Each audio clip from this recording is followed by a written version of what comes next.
영상 1도로 오늘보다 4도에서 6도 정도 높겠습니다. 지금까지 아나운서 박노원이었습니다. KBS 1라디오 5시 뉴스를 마칩니다. KBS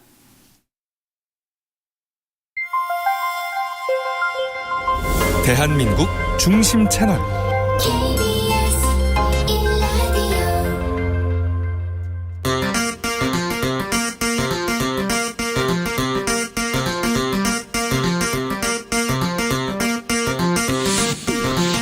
주진우 라이브.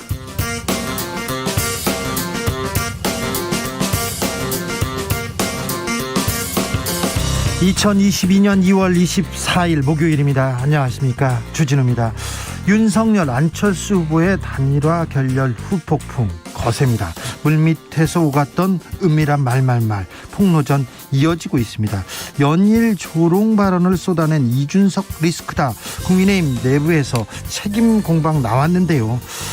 그러자 이준석 대표는 수원 유세를 돌연 취소했습니다. 안철수 후보는 단일화 시간은 다 지났다, 이렇게 얘기했는데요. 안철수 후보의 속내 이태규 의원에게 물어보겠습니다. 민주당 이재명 후보는 승부수를 던졌습니다. 안철수 심상정 후보에게 민심 단일화하자, 함께 개헌하자, 정치 개혁하자고 제안했습니다. 안철수 후보는 소신 있으면 실행하면 되지 않나 라고 알듯 모를 듯한 이야기를 했는데요. 민주당의 정치 개혁 카드에 대해서 국민의힘은 진정성 없는 계약쇼라고 비판했습니다. 이재명의 승부수, 민심은 어떻게 반응할까요? 여론과 민심에서 읽어봅니다. 대선이 10여일 앞으로 다가오면서 연일 폭로전, 의혹 공방 이어지고 있습니다. 그런데요, 이제는 공약을 좀 살펴봐야 할 시간입니다. 바야흐로 부동산, 경제 문제입니다. 중요합니다. 그래서 대선 주자들의 부동산 공약 좀 자세히 들여다보겠습니다. 이재명, 윤석열 누가 집값을 잡을까요? 각 캠프의 경제 책사입니다. 최입의 이해운 전 의원과 분석해봅니다. 나비처럼 날아 벌처럼 쏜다. 여기는 주진우 라이브입니다.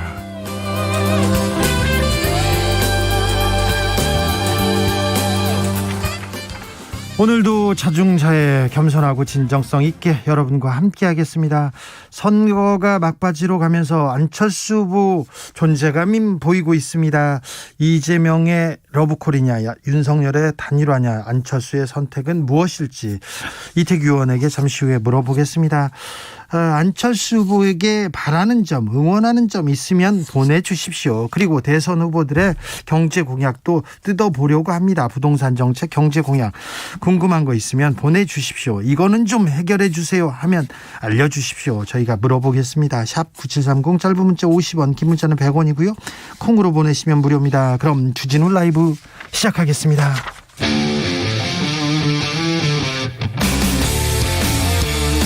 탐사보도 외길 인생 20년. 주 기자가 제일 싫어하는 것은?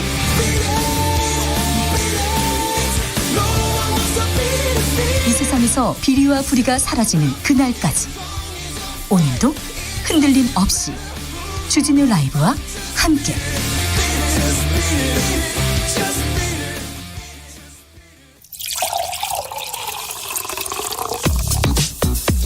진짜 중요한 뉴스만 쭉 뽑아냈습니다. 줄 라이브가 뽑은 오늘의 뉴스 주스. 정상근 기자, 어서 오세요. 네, 안녕하십니까. 러시아가 우크라이나에 대한 공격을 시작했습니다. 네, 러시아가 벨라루스 국경을 통해 우크라이나 북부에 진입했다라는 CNN 보도가 나왔습니다. 한 곳이 아닙니다. 네, 또한 러시아 국방부는 수도 키예프를 비롯해 하리코프, 오데사 등 우크라이나 주요 지역의 군사시설을 정밀 타격 중이라고 러시아 통신사들이 보도했습니다. 앞서 블라디미르 푸틴 러시아 대통령은 오늘 새벽 우크라이나 내에서 러시아군이 군사작전을 수행할 것, 그러니까 우크라이나에 러시아군을 투입한다라는 입장을 밝힌 바 있고요. 우크라이나를 점령할 계획은 없다라고도 했습니다. 그러면서도 우크라이나의 비무장화를 추구할 것이라며 항복을 요구하기도 했고요. 러시아의 움직임에 외국이 간섭할 경우 러시아는 즉각 보복할 것이라고 경고하기도 했습니다. 우크라이나가 걱정입니다. 우크라이나, 미국의 반응은 어떻습니까? 네, 우크라이나는 즉각 계엄을 선포하고 유엔과 국제사회에 도움을 요청했습니다. 우크라이나 영공의 민항기 운행이 전면 중단됐고요. 키예프는 공습 경보가 내려지기도 했습니다. 네. 조 바이든 미국 대통령은 푸틴 대통령의 작전 개시 선언 이후 러시아의 우크라이나 침공은 정당한 이유가 없는 행동이라면서 동맹과 단합해 단호히 대응하겠다라고 밝혔습니다. 바이든 대통령은 젤렌스키 우크라이나 대통령과 통화해서 우크라이나에 대한 지원과 지지를 계속할 것이다라는 입장을 밝혔다는 소식도 전해졌습니다. 전 세계적으로 또 뜻을 모으고 있죠? 네, 바이든 대통령은 주요 7개국 정상들과 사안을 논의하고 러시아에 대한 전면적인 제재를 가하기로 했습니다. 또 이번 사태에 책임을 묻기 위해 안보리 결의안을 오늘 바로 제출하기로 했습니다. 우리도 우크라이나 사태에 대해서는 준비를 잘 하고 있다는 내용 어제 저희가 전해드렸는데 교민들의 안전 걱정입니다. 어떻게 지금 처리하고 있습니까? 네, 현지 주재 한국 대사관은 어제 이 잔류 교민들에게 이 만일의 사태 발생 시 안전 지역으로 이동할 준비를 하라라고 긴급 공지를 내린 바 있습니다. 주 우크라이나 한국 대사관은 상황의 심각성이 매우 고조되고 있다라면서 우크라이나 주재 러시아 외교관들이 급히 떠났고 일부 국가 대사관 직원들도 업무를 급히 중단하고 키예프를 떠났다라고 밝힌 바 있습니다. 전화 통화를 하고 있고 카톡으로 잘 지금 대사관 직원들이 관리하고 있다니까 너무 걱정 안 하셔도 됩니다. 우리 정부에서도 입장을 냈습니다. 네, 우리 외교부는 국제사회에 거듭된 경고에도 러시아가 어떠한 형태로든 전면전을 감행할 경우 우리 정부로서도 대러 수출 통제 등 제재에 동참할 수밖에 없다라는 입장을 기자들에게 밝혔습니다. 미국 등 우방국들과 대응 방안을 긴밀히 협의하고 있다라고 밝혔고요. 이러한 조치로 인해 발생할 수 있는 우리 경제와 기업에 대한 피해가 최소화될 수 있도록 가능한 방법을 검토하고 지원해 나갈 예정이라고 강조했습니다. 파병을 하진 않겠죠? 네, 정부는 파병은 검토하고 있지 않다라고 선을 그었습니다. 전쟁입니다. 전쟁이 시작되면서 세계 경제 출렁이고 있습니다. 네, 러시아의 우크라이나 침공 이후 각국의 주식과 가상화폐 가격 등이 급락하고 있습니다. 네. 당장 우리 주식시장은 어제보다 2.5%포인트 넘게 떨어지면서 2650선까지 밀려났습니다. 전 세계적인 현상입니다. 네, 니케이 지수도 500포인트 넘게 빠졌고요. 중국 상하이 지수도 2% 정도 빠졌습니다. 가상화폐 타격이 커요. 네, 비트코인 가격이 7% 넘게 떨어졌다고 하고요. 반면에 브렌트유 선물 가격은 2014년 이후 처음으로 배럴당 $100에 도달을 했습니다. 안전자산으로 평가되는 금 가격도 1% 정도 올라갔습니다. 코로나 확진자는 오늘도 17만 명대입니다. 네, 오늘 코로나19 신규 확진자 수는 17만 16명으로 어제보다는 다소 줄었습니다만 이틀 연속 17만 명대를 기록했습니다. 지난주와 비교하면 1.8배로 더블링 현상도 이어지고 있습니다. 네. 민주당에서 오늘 정치개혁 승부수를 던졌습니다. 네, 송영길 민주당 대표는 여의도 당사에서 기자회견을 열고 정치개혁안을 발표했습니다. 대통령 4년 중임제, 이 대선 결선 투표제 도입을 위한 개헌을 얘기했고요. 그리고 다당제 보장을 위한 국회의원 연동형 비례제, 권역별 비례대표제를 도입하는 선거제도 개혁을 동시에 추진하겠다라는 내용이 담겼습니다. 이거 조금 소수 정당에서 계속 외치던 정치 개혁안인데요. 들고 나왔습니다. 통합정부를 실천하겠다 이런 얘기도 했어요. 네, 이를 위해 국무총리 국회 추천제를 도입하겠다라고 밝혔고요. 여야 정책협력위원회에서 국정기본계획을 수립하는 한편 여야 대표가 참여하는 초당적 국가안보회의 설치 구상도 밝혔습니다. 이거 국민의당 그리고 정의당 그리고 김동연 후보 등 여러 후보들한테 던지는 메시지입니다. 반응은 어떻습니까? 안철수 후보나 심상정 후보 측은 일단은 거리를 두고 있습니다. 안철수 후보는 민주당이 그렇게 소신이 있으면 실행을 하면 되지 않겠나라고 말했고요. 심상정 후보는 민주당이 그동안 계속 이야기했던 거지만 뒤집어왔던 게 문제다라고 밝혔습니다. 안 한다는 말은 아닙니다. 안 한다는 말은 아닌데 어떻게 되는지 좀 지켜보겠습니다. 권영세 국민의힘 선거대책본부장입니다. 지금 좌장으로 지금 선대본부를 꾸리고 지금 이끌고 가고 있는 인물인데 핵심 중에 핵심입니다. 이준석 대표한테 경고했습니다. 네, 국민의힘 권영세 선거대책본부장은 오늘 선대본 회의에서 당대표를 비롯해 우리 모두가 사감이나 사익은 뒤로 하고 정권교체라는 대의를 앞세워야 할 때다라며 모두가 명심하길 바란다라는 말을 했습니다. 모두가 명심하길 바란다 이렇게 얘기하는데 이 얘기가 이준석 대표한테는 조금 기분 나쁘게 들렸나 봅니다. 이준석 대표 계속 저 국민의힘에서 좀 비판받는 모양새입니다. 네, 권영세 본부장은 국민의힘과 윤석열 후보는 마지막까지 최선을 다해 국민의 염원인 정권교체를 이뤄낼 것이라며 정권 교체라는 같은 목표를 바라보고 있는 안철수 후보에 대한 윤석열 후보의 생각도 다르지 않다라고 말했습니다. 그런데 이준석 대표는 다르게 말했잖아요. 네, 이준석 대표는 앞서 이 안철수 후보에 대해서 비판을 했었는데요. 이에 이태규 국민의당 총괄선대본부장이 이준석 대표가 국민의당과 합당을 제안했고 안철수 후보의 사퇴를 조건으로 종로 공천을 언급했다 이렇게 주장하기도 했습니다. 또 이준석 대표가 윤석열 후보 측근을 조심해야 한다는 조언도 했다라고 또 다른 폭로를 하기도 했는데요. 이준석 대표는 당대표로서 평소 주장했던 바를 전달했을 뿐이다라며 합당은 당의 영역으로 윤석열 후보와 상의하지 않았다라고 밝혔습니다. 기준금리가 동결됐습니다. 자, 이번에는 동결이었어요? 네. 한국은행 금융통화위원회는 오늘 이 통화정책 방향 회의를 통해 현재 연 1.25%인 기준금리를 유지하기로 했습니다.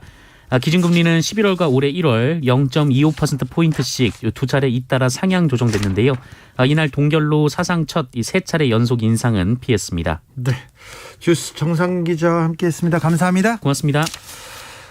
단일화가 대선판을 흔들고 있습니다. 야권 단일화 무산됐습니다. 그런데 무산됐는데 이후에 물밑에서 오갔던 말들 막 쏟아지고 있어서 그래서 조금 또 갈등설이 또 불거지기도 합니다. 비공개로 내밀하게 주고받은 얘기인데 폭로전 거친 발언 이어집니다. 특별히 이준석 대표 쪽에서 나오는 얘기들이 많은데 주진우 라이브에 이준석 대표가 나와서도 우리는 조롱했다. 나는 조롱해도 되는데 국민의힘에서 안철수 후보는 협박을 하지 않았냐 이런 얘기를 했는데요. 오늘은 국민의당 입장 들어보겠습니다. 이태규 국민의당 선대위 총괄선대본부장 안녕하세요. 네, 안녕하십니까. 네. 어제 오후 6시였죠. 오후 6시에 이준석 국민의힘 대표가 긴급 기자회견을 열었는데 국민의힘은 늘 입장이 같았는데 저 국민의당에서 문제였다 이렇게 얘기했는데 어떻게 보셨어요? 아니 그건 뭐 무슨 또 엉뚱한 얘기인지 잘 모르겠습니다. 네. 예, 국민의당과 국민의힘이 늘 자기들은 같은 이야기라고 저희는 다른 얘기를 했다는 것은 저는 제가 오후에 기자간담회 내용하고는 전혀 관계없는 다른 이야기를 해서 예. 화제를 돌리려고 한 건지 제가 잘 모르겠습니다. 네. 제가 알기로는 어저께 제가 한 내용에 대해서 그대로 수긍을 하고 네. 예, 그것은 자기가 당대표로서의 영역에 있는 얘기를 한 것이다. 이런 정도만 제가 이해를 해서 네. 예, 더 이상 뭐 거기에 대해서 제가 확전을 하거나 더 그걸 비판하거나 뭐 이렇게 하지 않았었거든요. 예, 예. 그러니까 제가 어저께 이준석 대표가 저한테 합당 제안을 하고 합당에 될 경우에 이러이러한 조건들이 있다. 그런 얘기 하셨죠. 네. 예, 이 얘기를 제가 나쁘다고 이야기한 게 아닙니다. 네. 그거는 이준석 대표가 자기가 당대표니까 네. 당연히 할 수 있는 일이죠. 내가 그렇죠. 합당을 한다면 나는 당대표로서 이런 구상을 갖고 있습니다. 예. 라고 얼마든지 얘기할 수 있습니다. 네. 근데 어저께 제가 말씀드린 내용은 그러면 이준석 대표가 저한테 그렇게 말씀을 하셨을 적에는 국민의당과 합당의 의사가 있다는 것을 이야기하는 거 아니겠습니까? 그렇죠. 그럼 파트너죠. 예. 그러니까 합당을 한다는 경우는 이후에 이제 정치를 같이 하는 어떤 공주적 관계 아니겠습니까? 만약에 예. 된다면. 네. 그런데 왜 그 합당 파트너의 대표를 예. 그렇게 지속적으로 비난하고 비방하냐? 그렇죠. 왜 이런 이중플레이를 계속하냐? 한쪽으로는 합당을 하자 그러고 네. 다른 한쪽으로는 온갖 흑색선전이나 가짜뉴스를 만들어 그쪽에서 퍼뜨리고 당대표는 직접 나와서 안철수 후보를 비방하는 이유가 그렇죠. 도대체 무엇이냐. 네. 그래서 이준석 대표의 본심이 무엇이냐라고 제가 공개적으로 물은 겁니다. 네. 그 내용을 비판한 게 아니고. 그렇죠. 공개적으로 물었는데 이준석 대표가 또 그 부분에 대해서는 답은 안 하시는 것 같은데요. 답을 할 수가 없겠죠. 예, 제가 볼 때는 왜 서로 다 모순되는 행동을 하는 거에 대해서 자기가 특별하게 어떤 국민적으로 설득력을 갖는 이야기를 할 수 없기 때문에 말씀을 안 하는 것 아니겠습니까? 예. 네, 저는 그렇게 생각을 합니다. 네네. 그리고 네, 예. 이준석 대표가 안철수 주변에 배신자 있다. 안철수 후보 접게 만들겠다. 제안했다. 이렇게 국민의당에서 제안했다. 이렇게 얘기했는데 그래서 이 부분에 대해서 어제 위원장님께서 누가 했는지 밝혀라. 그럼 밝히면 우리가 조사하겠다. 이렇게 했는데 밝히지를 않았어요. 아니 그러니까 저는 이게 아니면 말고식의 정치, 이거 완전 구태 정치거든요. 네. 그래서 뭔가 있는 것처럼 이야기를 하고 실질적으로 그것이 유야무야되고 네. 그렇게 해서 정치 불신이 심화되고 가속화되고 이게 어제 오늘의 이야기가 아닙니다. 네. 만약에 없는 이야기를 이준석 대표가 꺼내서 그렇게 이야기했다면 그거는 정치 공작성 발언이죠. 저는 당대표 자격이 없다고 생각을 합니다. 그러나 저는 이준석 대표가 전혀 근거 없는 이야기를 하는 분은 아니라고 생각을 해요. 예. 그럼 누군가가 그 얘기를 했다면 그 얘기를 한 분이 국민의 당내에 계신 분이라면 그것은 후보와 우리 당의 후보와 당의 의사를 심각하게 왜곡시키고 다니는 것이기 때문에 저희가 조치를 해야 된다고 봅니다. 그래야 정치가 바로 잡히는 거죠. 네. 저는 그래서 이준석 대표인데 그렇게 발언한 사람이 누구냐를 제가 물어본 거고 네. 저는 그런 정치를 뿌리 뽑기 위해서라도 그건 밝혀야 된다고 봅니다. 네. 그래서 이거는 이제 이런 정치는 좀 이준석 대표 같은 젊은 정치인이 앞장서서 뿌리를 뽑아야 됩니다. 네. 그런 쪽에서 저는 이준석 대표가 지금이라도 좀 협조하셔서 그런 발언을 한 사람은 누구라고 이야기를 해야 됩니다. 그래서 그 발언에 정당성이 없다면 예, 그 분한테 그만큼의 정치적 책임을 물어야 되고 그것을 덮고 있지만 가르쳐줄 수 없다. 밝힐 수 없다. 이준석 대표가 그렇게 말씀하시면 저는 이준석 대표의 정치하는 태도, 품성 이거는 안 좋은 거라고 저는 생각을 합니다. 네. 이준석 대표가 본부장님하고 논의를 했는데 만나서 논의를 한 부분을 가지고 윤석열 후보하고는 또 얘기를 나누지 않았다고 했어요. 이 부분은 어떻게 보세요? 아니 그거는 저는 그건 이제 국민의힘의 내부의 문제 아니겠습니까? 네. 국민의힘의 대통령 후보와 당 대표가 논의를 하든 안 하든 그건 저희가 상관할 바는 아니고요. 네. 다만 저희 입장에서 보면 이준석 대표는 자기가 당 대표이기 때문에 네. 당 대표로서의 자기 구상을 얼마든지 이야기할 수 있다고 생각을 합니다. 그런데 그런 부분을 왜 윤석열 후보하고 상의 안 하고 했느냐? 그건 그쪽 내부의 문제지. 알겠습니다. 저희가 뭐 거기에 대해서 이러쿵저러쿵 할 성질의 이야기는 아닌 거죠. 알겠습니다.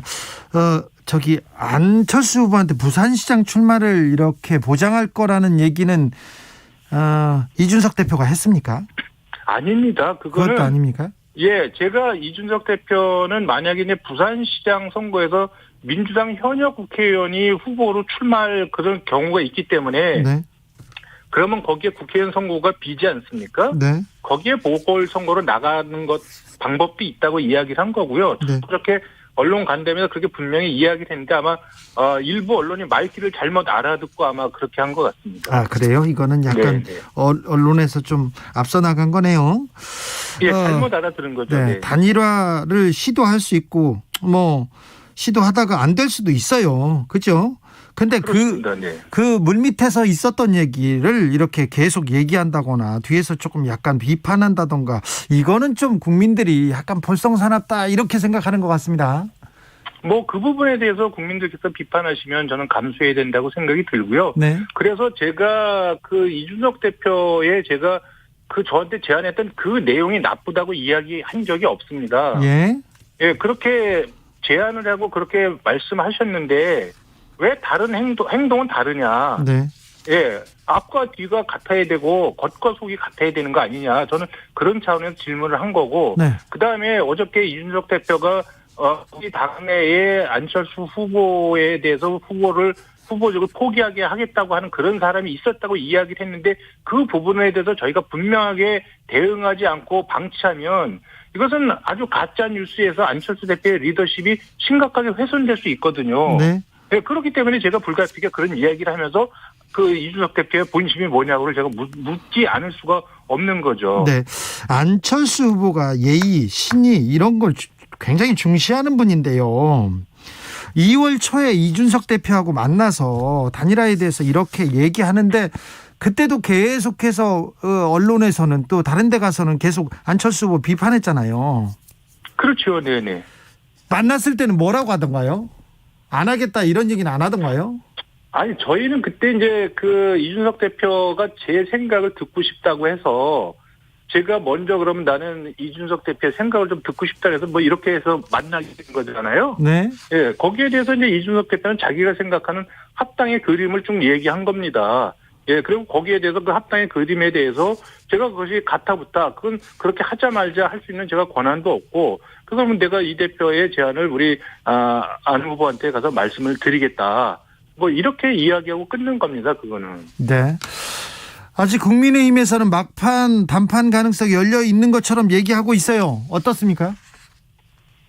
거기는 뭐 그전에도 뭐 전혀 진행되는 것이 없는데 뭐 진행이 되고 있다고 자꾸 이제 그런 얘기를 계속 퍼뜨리고 해서 오히려 문제를 복잡하게 만든 어떤 그런 당사자들인데 계속해서 그런 짓들을 계속 해요. 그래서 저는 이 부분은 안철수 후보께서 말씀하셨지만 후보 간의 당사자들이 만나서 해결해야 될 문제인데 그전에 후보 간에 좀 책임 있는 어떤 소통이 없었기 때문에 사실 결렬 상황까지 왔다고 본 거거든요. 그럼 네. 이후의 문제도 저는 후보 간에 뭐 논의가 있다면 모르겠지만 논의도 없는 상태에서 그런 얘기는 저는 전혀 신뢰성이 없는 얘기다. 예, 그리고 그 부분에 대해서 제가 후보가 아니기 때문에 뭐 구체적으로 코멘트 하기가 좀 어렵습니다. 안철수 후보가 단일화 조건으로 국민 여론조사 방식 이렇게 제안을 했습니다. 그 제안은 아직 유효합니까? 당연히 유효하죠. 예. 자, 그리고 지금 민주당에서 송영길 대표가 정치개혁안, 국민통합을 위해 정치개혁안을 발표했습니다. 그 개혁안이 거의 안철수의 개혁안과 거의 비슷하다는 얘기도 했는데요. 이 부분은 어떻게 보세요? 뭐 안철수 대표뿐만이 아니라 지금 생각 있는 많은 분들이라면 국민들께서도 그렇게 생각하시고 또 이 여의도 정치가 이대로 안 된다고 생각하는 정치인들이라면 한국 정치를 구조적으로 또 행태적으로 완전히 확 뜯어고쳐야 한다는 데는 누구도 이견이 없습니다. 그렇죠. 예, 그래서 이건 특정 정당의 어떤 이슈나 제안이라기보다는 이제 보편적인 사실 정치 개혁 과제죠. 네. 그래서 여기에 누구도 저는 반대하기가 어렵다고 생각을 합니다. 그래서 이것을 무슨 후보 간의 단일화나 뭐 이런 쪽으로 연결 짓는 건 좀 무리다 이렇게 생각을 하는 거죠. 아무튼 민주당의 정치개혁안에 대해서는 당위성이 있다 이렇게. 아니 이 정치를 바꾸고 정치를 조금 더 진일보시키는데 반대할 사람이 누가 있겠습니까? 다만 이 180석을 가진 정당이 그러면 좀 그전에 좀 책임 있게 좀 했으면 어땠을까 이런 생각이 드는 거죠. 사실 연동형 비례대표제나 뭐 이런 거 무력화시킨 주범 중에 한 정당 아닙니까? 알겠습니다. 아무튼 민주당하고도 뭐 대화의 길은 열려 있네요. 저는 단일화에 연결시키는 거 이건 무리라고 제가 말씀을 드렸습니다. 네, 알겠습니다. 여기까지 듣겠습니다. 이태규 국민의당 선대위 총괄선대본부장이었습니다. 감사합니다. 네, 고맙습니다. 교통정보센터 다녀오겠습니다. 임초희 씨. 네, 이 시각 교통정보입니다. 서울시내 내부순환도로 성산 쪽으로 홍지문 터널 안에서 사고 있었습니다. 조금 전 처리됐고요. 뒤로 사고 여파로 종원분기점부터 정체입니다. 강변북로 구리 쪽으로는 가양대교에서 양화대교, 원효대교에서 암사대교 쪽으로 쭉 정체인데요. 천호대교와 구리시계 사이 2차로에 고장난 차가 서 있고요. 올림픽대로 하남 쪽으로는 방화대교와 가양대교 사이 3차로에서 사고 발생했습니다. 더 가서는 반포대교부터 다시 정체인데요. 잠실 철교까지 어렵고요. 반대 공항 쪽은 영동대교부터 노량진 수산시장 쪽으로 제속도 못 내고 있습니다. 수도권 제1순환고속도로 판교에서 구리 쪽은 성남 요금소 부근부터 작업 중인 송파 쪽으로 정체고요. 이후 하남에서 토평까지 막히는데 이 사이에 강일 2차로와 갓길에서는 화물차 관련 사고 처리하고 있습니다. 영동고속도로 강릉 쪽으로는 안산 부근에서 갓길 막고 고장난 차 처리 중인데요. 서안산부터 지나기 답답합니다. KBS 교통정보센터에서 임초희였습니다.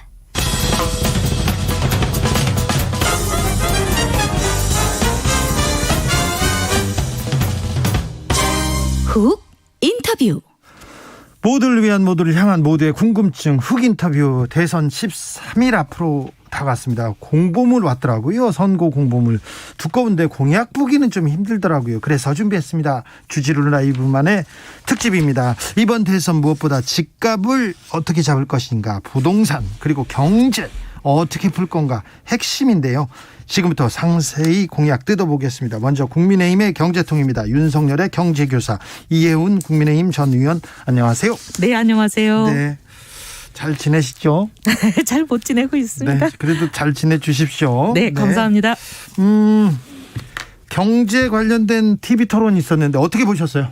조금 답답했어요. 이제 다들 뭐 정책 토론하자 이렇게 말씀하시면서 그렇게 말씀하신 분이 바로 경제 정책에만 집중해 주셨으면 좋겠습니다 하고 다른 사람을 향해서 해놓고는 본인은 이제 팻말 들었는데 보니까 뭐 그 저기 범죄자들끼리 주고받았다는 대화 녹취록 그것도 약간 뭐 짜집게 해가지고 들고 이러니까 좀 이런 토론 말고 진짜 정책 토론 좀 했으면 좋겠다 싶었죠. 답답했는데 윤석열 후보는 안 답답했습니까?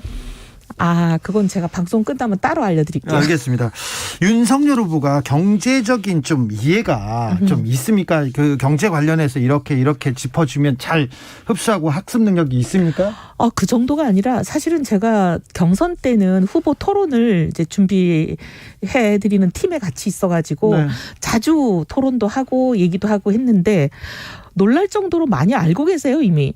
근데 저는 굉장히 깜짝 놀란 게 수사만 하신 분이 어떻게 이럴까 했는데 모든 경제 문제를 옛날에 이 사건에 이런 문제가 해보니까 이런 문제가 있던데 이제 이런 식의 어떻게 보면 자기 나름의 시각과 프리즘이 있더라고요. 아버지가 뭐 경제학과 교수였고 경제학에 대한 이해는 근데 이해가 별로 없던데요. 제가 볼 때는. 아니요. 그렇지는 않아요. 그렇습니까? 네. 자. 우크라이나 사태가 한국 경제에 미치는 영향도 물어보고 싶은데 전문가니까 그건 좀 이따가 얘기하겠습니다. TV도 기축통화국 편입 얘기 그 얘기하고 싶으시죠? 네. 그 얘기 한번 정리하고 갑시다. 네. 아니 근데 이제 기축통화국이 곧 된다. 그래서 국가 채무 관리 그렇게 크게 걱정 안 해도 된다. 네. 이런 투로 얘기를 하신 거잖아요. 네. 근데 이제 물론 그 근거가 뭐냐 했을 때 정경련이 보도자료를 냈는데 그렇다 이랬는데 정경련이 바로 성명서를 냈어요. 우린 그렇게 얘기 안 했다 하고 오히려 정반대의 내용을 이제 성명서로 내니까 본인도 기축통화 얘기가 아니고 SDR 편입에 대한 얘기였다라고 이제 한 발 물러나셨어요. 그러니까 결론을 내리면 본인 발언이 잘못됐다는 걸 이제 인정을 하셨는데 저는 이게 왜 문제라고 보냐면 기축통화국이 된다. 이거 되면 좋죠. 그리고 노력해야죠. 하지만 지금으로서는 넘어야 될 관문이 수없이 많은데 그중에 첫 번째 관문도 못 넘은 얘기를 마치 곧 될 것처럼 하는 것도 문제지만 문제는 그렇게 되면 국가 채무 관리를 그렇게 신경 안 써도 된다는 그 임플리케이션이 정말 문제가 위험천만한 엉터리라는 거죠. 그런데 국가 재정 그러니까 정부 재정은 그래도 다른 나라에 비해서 조금 우리가 여유가 있으니 국가는 부자고 가게는 가난하니 개인은 가난하니 좀 국가가 좀 빚을 같이 져주자 이런 얘기는 또 일리가 있지 않습니까? 아니 그게 이제 우리 이재명 후보가 얘기하는 다른 나라는 110% GDP 대비로 국가 채무 비율이 110% 되는데 우리는 50% 줍니다. 네. 그게 완전히 잘못된 얘기인 게 그래요? 그거는 기축통화국의 경우가 그런 거고 비기축통화국은 그렇지 않습니다. 우리가 높은 편이에요. 그리고 기축통화국이 아닌 나라의 경우는 이게 50% 넘으면 심지어 스웨덴 같은 경우는 40%만 넘었을 때도 문제가 막 생겼거든요. 문제가 생기는 수준인데 문제가 생기려면 아직 한참 멀었다. 이 인식이 잘못됐다는 거죠. 네. 그래서 이제 이렇습니다. 많은 분들이 그리스를 기억하실 거예요. 국가 채무가 왜 위험하냐면 국가 부도를 내는 게 이게 국가 채무가 많아지면 국가 부도가 나는 거 아니야. 국제사회에서. 쟤들이 빚 못 갚을 거다. 그래가지고 이제 투매가 막 일어나는 거 아닙니까? 네. 그러면 이제 금융기관 무너지고. 근데 우리 IMF 때 기억하시겠지만 그렇게 국가 부도 위기에 내몰리니까 IMF가 들어와서 우리한테 요구한 게 야 국유재산 팔아. 민영화해. 막 이런 식으로 이자도 비싸게 압박 들어오잖아요. 예. 그리고 막 복지 혜택 깎아. 그리스도 그랬거든요. 국유재산 다 팔면 뭐가 남습니까? 근데 이제 그리스가 그렇게 내몰렸을 때 가계부채가 심각했냐? 아니에요. 우리에 비해서는 3분의 2도 안 됐어요. 그래요? 그렇게 가계부채는 양호했는데 뭐가 문제였냐? 국가부채가 문제가 돼서 국가부도로 내몰린 거거든요. 네. 그러니까 가계부채하고 국가부채하고 전혀 다른 성격의 개념인데 마치 두 개가 똑같은 것처럼 국가부채를 조금 띄어서 가계부채에 주면 뭐 되는 것처럼 이렇게 얘기하시는 그 엉터리가 너무 기가 막힌다는 거예요. 한 나라 안에서 오른쪽 주머니에서 왼쪽 주머니로 가는 거니까 별 차이 없다. 이런 엉터리 말씀을 하세요. 전혀 안 그래요. 자, 윤석열 후보도 집권하면 소상공인 50조 지원하겠다고 합니다. 그리고 각종 세금 깎아주겠다고 감세 얘기는 제일 많이 하시는데 네. 아니 국채 규모, 재정 건전성 얘기하다가 그러면 윤석열 후보는 국가 부채를 어느 정도로 이렇게 근데 지원을 하더라도 네. 예를 들면 예를 들면 20조를 지원을 한다. 뭐 50조를 지원을 한다 하더라도 피해를 입어서 절실한 사람들에게 두텁게 꼭 필요한 사람에게 주는 거하고 네. 모든 사람에게 소액 푼돈을 그냥 쫙 나눠져 버리는 거하고 두 개가 다르다는 거죠. 네. 필요한 사람에게는 두텁게 집중 지원을 하는데 필요 없는 사람들에게까지 주지 않기 때문에 재정이 덜 든다 이런 얘기예요. 알겠습니다. 소상공인 이번에 추경을 통해서 소상공인 지원했지 않습니까? 그건 잘한 거죠. 네네. 네. 알겠습니다. 그걸 잘했다고 하시는 분도 계시네요. 역시 이혜훈 의원은 좀 다릅니다.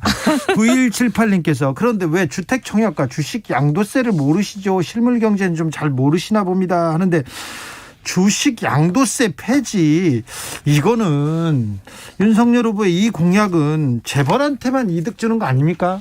뭐 꼭 그렇지는 않은데 내년부터는 지금은 이제 대주주에게만 양도 차익과세를 하니까 네. 그런 주장을 하는 사람이 있을 수 있지만 네. 어차피 새 정부가 들어서서 시행이 되더라도 내년부터 시행이 되잖아요. 네. 근데 내년부터는 이런 대주주 요건 싹 없애고 무조건 이익을 보면 이익을 본 사람에게 과세를 하는 거기 때문에 내년부터 만약에 양도세 폐지를 시행한다면 이거는 재벌 상관없이 개미 투자자들 모두에게도 혜택이 돌아갈 수 있는 그런 방안이기는 하죠. 양도세 폐지, 개미 개인 투자자들도 이득이 된다고요? 그분들도 어쨌든 양도 차익 과세 대상이 되니까 내년부터는. 지금은 아무튼 주식 양도세 폐지하면 재벌이나 또 부자들한테 좀 이득이. 왜냐하면 지금은 대주주에게 부과하는데 문제는 어차피 새 대통령이 출범해서 세법을 설사 고친다 하더라도 국회를 잘 통과해서 그건 시행은 내년부터니까요. 네. 자, 윤석열 후보의 부동산 정책의 핵심은 뭡니까? 민간 공급을 늘리겠다 해요. 네. 지금까지 공급이 부족해서 이렇게 가격이 폭등했는데 문정부는 계속 공급 부족 없다. 공급은 남는다 이랬거든요. 공급도 많이 했잖아요. 그랬는데 작년 2020년부터 가을부터 이걸 이제 바꿔가지고 저희가 계속 공급 부족하다 그럴 때는 우리 말이 틀렸다 그러더니 이제 본인들도 집값이 너무 오르니까 공급 늘려야 되겠다 따라왔어요. 네. 근데 문제는 311만 호 얘기하는 이재명 후보의 그 공급을 보면 다 공공공급이에요. 임대주택만 해도 벌써 140만 호죠. 기본주택. 그다음에 나머지 것들도 보면 다 대부분 공공택지 대규모로 개발해서 하는 것들이에요. 그래야 시간이 많이 걸려요. 시간 많이 걸려도 그래야 부동산 가격을 잡을 수 있는 거 아닌가요? 아니요. 그게 아니라 그러니까 자기 월급을 저축해가지고 자력으로 집을 살 수 있는 사람들에게는 그냥 그런 사람들은 시장에 알아서 해결하게 맡기고 네. 그다음에 자력으로 안 되는 분들 있잖아요. 청년, 신혼부부, 네. 그다음에 유자녀 다 무주택자들 이런 사람들에게는 사실 정부가 공급을 해야죠. 그렇게 공공공급과 민간공급을 구분해서 민간을 주축으로 해서 시장은 민간에서 안정되게 하고 네. 나머지 시장에서 해결이 안 되는 분들을 공공공급으로 도와드리는 거. 이게 저희 입장에서는 제일 중요하고 그다음에 효과적인 방법이죠. 네. 국민의힘 전통적으로 양극화 해소 공약은 좀 부족했는데요. 양극화 해소를 위한 해법이 있습니까? 윤석열 후보는? 지금 이제 각 공약, 부동산 공약도 그런 게 있고 금융 공약도 그런 게 있고 이렇게 공약마다 자력으로 어떻게 하기 어려운 분들 소위 말하면 양극화 해소에 가장 필요한 취약계층에 대한 공약들이 다 이렇게 스며들어 있습니다. 예를 들면 부동산 공약만 하더라도 자력으로 내 집 마련이 안 되는 분들에게 청년 원가주택을 30만 원 공급하는 거잖아요. 그다음에 역세권 첫집 주택을 신혼부부하고 그 유자녀 무주택자들에게 또 청년들에게 한 20만 원 또 하는 거잖아요. 약 50만 원에다 또 공공임대주택 50만 원, 100만 원 이런 식으로 다 취약계층들을 위한 공약이 곳곳에 다 들어 있습니다. 남정호님께서 민간 개발 늘리면 대장동 케이스, LCT 케이스만 막 늘어나는 거 아닙니까? 이렇게 물어봅니다. 민간 개발이 문제가 아니고요. 대장동은 공권력을 이용했기 때문에 문제예요. 순수 민간 개발이 아니고 공권력이 들어간 민간 개발이었어요. 예를 들면 땅을 뺐을 때 땅 주인으로부터 엄청나게 값을 후려쳐서 헐값으로 뺏은 다음에 네. 그것을 분양가 상한제를 적용 안 하고 그냥 엄청나게 높은 값으로 분양을 했기 때문에 여기서 시세 차익이 어마어마하게 난 거잖아요. 네. 순수 민간이 아니기 때문에 그런 일들이 일어난 거예요. 이덕채님께서 우리는요 똑똑한 이혜훈 의원 얘기 듣고 싶은 게 아니라 대선 후보의 얘기를 좀 듣고 싶은데 아무튼 네. 이혜훈 의원이 말하는 경제정책은 쏙쏙 들어옵니다. 무슨 말인지도 잘 알겠는데요. 아이고 후보가 조금 더 좀 이 얘기를 해주면 좀 시원하겠다 이런 분들의 입장은 계속 나옵니다. 그럼 이것도 물어봐야 되는데 네. TV 토론에서도 나왔는데 그 도이치모터스 주가 조작은요. 에 대해서는 그 후보가 말을 바꿨잖아요. 손해만 봤다고 하다가 번 것도 있다 이렇게 바꿨잖아요. 주가 조작 의혹은 좀 있는 거죠. 사실 저는 그 부분에 대해서는 자세히 모릅니다. 근데 이제 지금 이혜훈이 모르는 게 어디 있어요?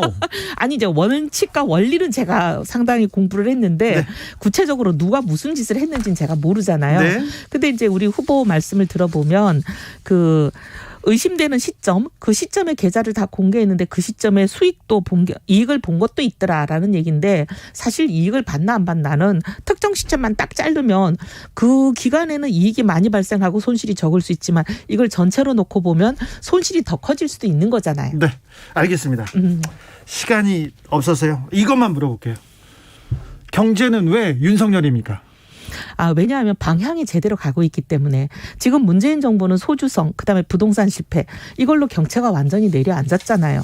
근데 이제 이재명 후보가 유능한 경제 대통령이라고 얘기하는데 방향이 잘못됐어요.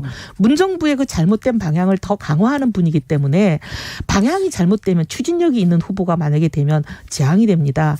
근데 윤석열 후보는 지금 경제를 선순환시킬 수 있는 방향 타겟팅이 제대로 됐거든요. 방향이 옳다? 예. 알겠습니다. 이 윤석열의 경제책사 이해운 의원의 얘기를 들었습니다. 이해운 얘기는 무슨 말인지 알겠는데 아무튼 윤석열 후보의 경제정책은 잘 모르겠다는 사람이 있다는 것도 유념해 주십시오. 네. 말씀 잘 더 들었습니다. 열심히 하겠습니다.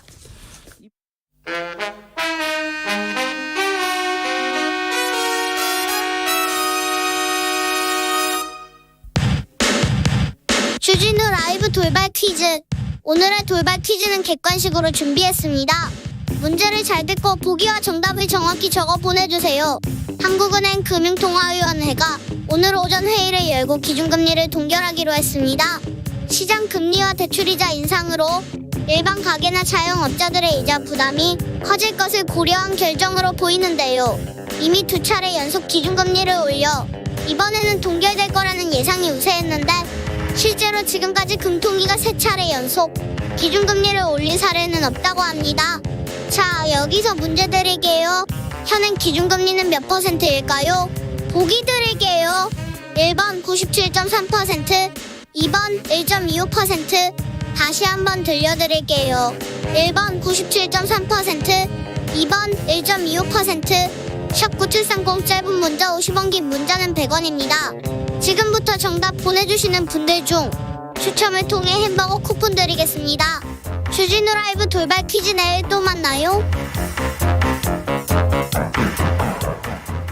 이번에는 더불어민주당 이재명 후보의 경제 철학, 경제 정책 들여다봅니다. 최입의 더불어민주당 공정시장위원회 공동위원장 모셨습니다. 안녕하세요. 안녕하세요. 최입입니다. 네, 최입의 의원께서는 국민의당에서도 계셨고 시민단체도 이렇게 열심히 하셨고 경제 민주화를 위해서 이렇게 투신한 분인데 왜 이재명을 택하셨습니까? 말씀대로 제가 한 20년 넘게 경제민주화, 공정경제를 위해서 이제 일을 했었고. 재벌개혁을 위해서도 노력하셨죠? 예. 그래서 이제 아무튼, 정치에서 가장 큰 이벤트라고 할 수 있는 대선에 저 역시 좀 참여해서 저의 목소리를 내야 되고, 그렇다면 저와 생각이 비슷하면, 당과 후보를 찾을 수밖에 없고요. 네. 그런 면에서는 이제 이재명 후보가 얘기한 그런 말씀하시는데 공정한 경제 없이는 혁신, 창의, 성장이 없다 이런 말씀을 하셨어요. 그래서 네. 뭐 이런 생각들이 저희 철학과 굉장히 이제 같기 때문에 네. 민주당 이재명을 이제 선택을 했습니다. 민주당. 예. 내가 응원하고 지지했는데 지금은 싫다 그런 사람들도 있습니다. 네. 내 촛불 들어서 민주당 정권 만드는데 앞장섰는데 난 싫다. 왜? 네. 부동산 때문에. 왜? 경제정책 때문에. 그런 사람 많습니다. 많죠. 지난 5년 동안 저는 우리 현 정부가 이 민생 정책에 실패한 부분들이 많습니다. 지금 딱 집어 말씀하신 부동산 정책. 어떻게 보면은 자연스러운 수요를 가지고 있으면 공급을 늘려줘야 되는데 수요를 억제하려는 정책을 펴다 보니까 시장에서 결국은 굉장히 불협화음이 났고요. 예를 들어서 가상자산 시장도 엄연히 있는 시장이고 많은 국민들이 투자하고 있는데 여기 투자하는 거는 뭐 돌덩어리다, 사기다, 투자하면 안 된다 이런 식으로 하면서 어떻게 보면 시장의 작동 원리를 무시했습니다. 저는 최저임금 같은 경우도 초기 2년 동안 누적적으로 29%를 올렸는데 시장에서 수용할 수 있는 능력이 없는 상태에서 너무 무리한 추진을 한 거죠. 이게 다 근본적으로는 저는 시장의 작동 원리를 너무 무시한 정책을 쓰면서 그게 어떤 정책의 실패로 나타나고 국민들의 민생에 굉장히 부작용을 줬기 때문에 국민들이 그렇게 현 정부의 경제 정책에 대해서 평가가 이제 박할 수밖에 없다라고 생각이 듭니다. 방향이 잘못됐습니까? 방향은 맞았습니다. 방향은 양극화를 맞는데. 해소하기 위한 노력이나 네. 어떻게 보면 우리가 공정한 경제 정책을 만들어내기 위한 노력들은 있었겠지만 방법론적으로 아까 전에 시장의 작동 원리를 무시하면서 무리하게 추진했다. 그래서 그러한 반성 위에서 다음 이재명 정부가 만들어진다면 네. 다음에는 시장을 존중하고 네. 또 민간의 역할을 충분히 할 수 있게 하면서 우리 경제가 성장하면서 그 성장의 과정 속에서 기회가 많아지고 다만 그 기회가 기존의 기득권과 부자들에게 가는 것이 아니라 모두에게 골고루 갈 수 있게 하는 공정한 성장을 하겠다라는 게 이재명 지금 후보의 공약의 경제정책의 가장 핵심입니다. 지금 방향은 옳은데 아무튼 이재명 후보가 이 공약으로 좀 보완을 하면 훨씬 잘 갈 수 있다 이렇게 보시는 거죠? 그렇습니다. 네. 윤석열 후보가 되면요? 윤석열 후보 같은 경우는 거기도 이제 시장을 존중하는데 약간 시장의 존중을 넘어서서 시장의 모든 걸 맡기자라는 자유방임주의 방식입니다. 그러다 보니까 양극화 해소 같은 것들은 관심이 없고 오로지 성장에 대한 얘기만 더 집중적으로 하고 있고요. 과거에 지금의 국힘당에서 박근혜 정부 때는 경제민주화나 복지 확대를 굉장히 강력하게 얘기했고 예, 정책으로라도 내세웠죠. 일부 또 추진한 바도 있습니다. 하지만 지금은 오히려 그 이전으로 돌아가는 느낌입니다. 이명박 정부의 정책하고 비슷하다고 그렇죠. 했었죠. 예, 그런 느낌이어서 저는 지금 한국 경제가 가지고 있는 양극화 문제나 공정한 성장을 위한 부분들은 이제 윤석열 후보는 할 수 없을 것이다. 네. 라고 생각합니다. 아까 이해운 의원도 기축통화국 발언에 대해서 굉장히 비판하고 갔는데 TV 토론에서 이재명 후보가 우리도 기축통화국에 포함될 가능성이 있다 한 얘기가 뭐 잘못됐습니까? 물론 뭐 기축통화국에 편입되고 하는 여부는 솔직히 정확한 발언은 아니라고 생각을 합니다. 하지만은 그 맥락을 얘기했던 이유는 우리가 코로나 위기를 극복하기 위해서 국가가 더 책임을 다해야 된다. 그러기 위해서는 재정이 더 역할을 해야 되고 필요하다면 국채 발행을 더 할 수밖에 없다라는 얘기에 어떤 근거입니다. 즉 기축통화국이라는 것 자체는 경제의 규모가 굉장히 크고 그 국가의 경제가 건전하고 안정된 튼튼한 국가라는 의미입니다. 그런데 우리나라 경제가 지금 이제 선진국으로 들어왔고 세계 10위권에 안정적으로 들어가 있는 굉장히 성장되고 안정적인 국가가 됐습니다. 그래서 이런 국가의 역할을 더 많이 잘해야 된다라는 취지인데 저는 안타깝게도 이제 국민의힘 쪽에서 이거를 계속 말꼬리 잡고 실질적으로 이 국가 채무에 를 통한 이제 그 국가의 역할, 재정 지원을 더하는 것에 대한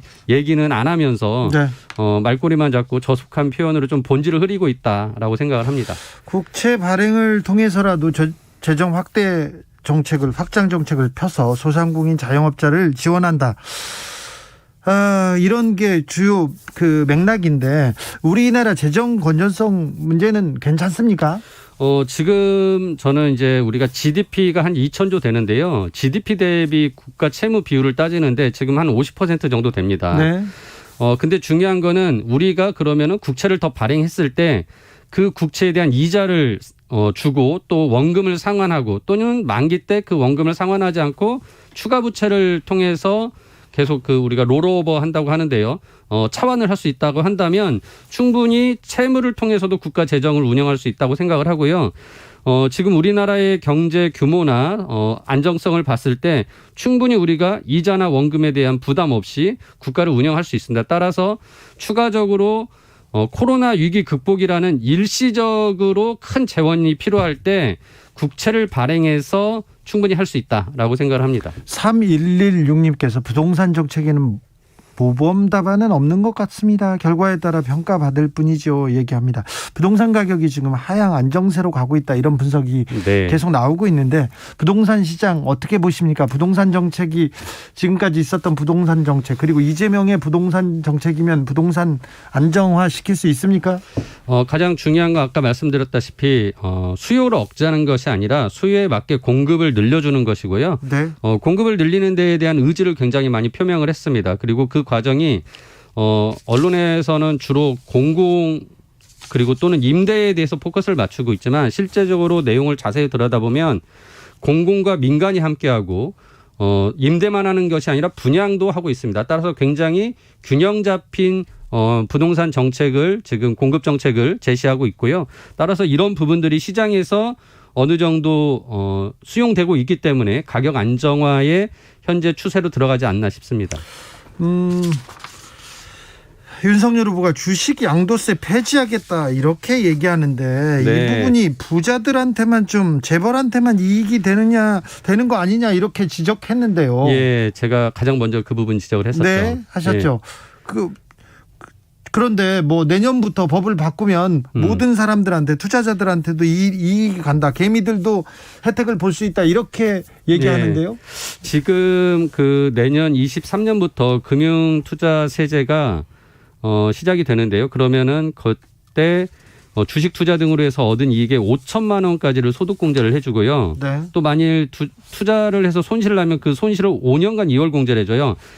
이런 식으로 하다 보니까 실질적으로 금융투자 소득으로 인해서 이 세금을 낼 사람은 그리 많지 않습니다. 네. 결국은 막대한 자금을 가지고 돈을 크게 버는 사람들만 어떻게 보면은 이제 세금을 낼 것이고 그 세금에 내는 대상은 결국은 굉장히 부자들일 수밖에 없고. 그렇죠. 그래서 주식 양도소득세를 폐지를 한다면 결국은 이 부분은 부자들을 위한 세금 감세 정책이라고 볼 수밖에 없고 그런 측면에서 윤석열 후보는 기득권 이익 보호에 가장 앞장서고 있는 후보다라고 생각을 합니다. 이경주님께서 5천만 원 양도 차익 날려면 얼마를 투자해야 합니까? 네. 주식 차익 5천만 원을 이렇게 버는 투자자들은 개미 투자자인가요? 개미 투자자라고 하기는 어렵겠죠. 예. 그렇게요. 쉽지 않은데. 뭐 개미 투자자들은 들어가서 또 돈 까먹는 게 일쑤인데요. 근데 윤 후보 계속해서 코로나 위기 극복하자, 복지 확대하겠다 말은 그렇게 하는데 예. 계속해서 각종 감세 정책 쏟아냅니다. 예. 이거는 어떻게 보세요?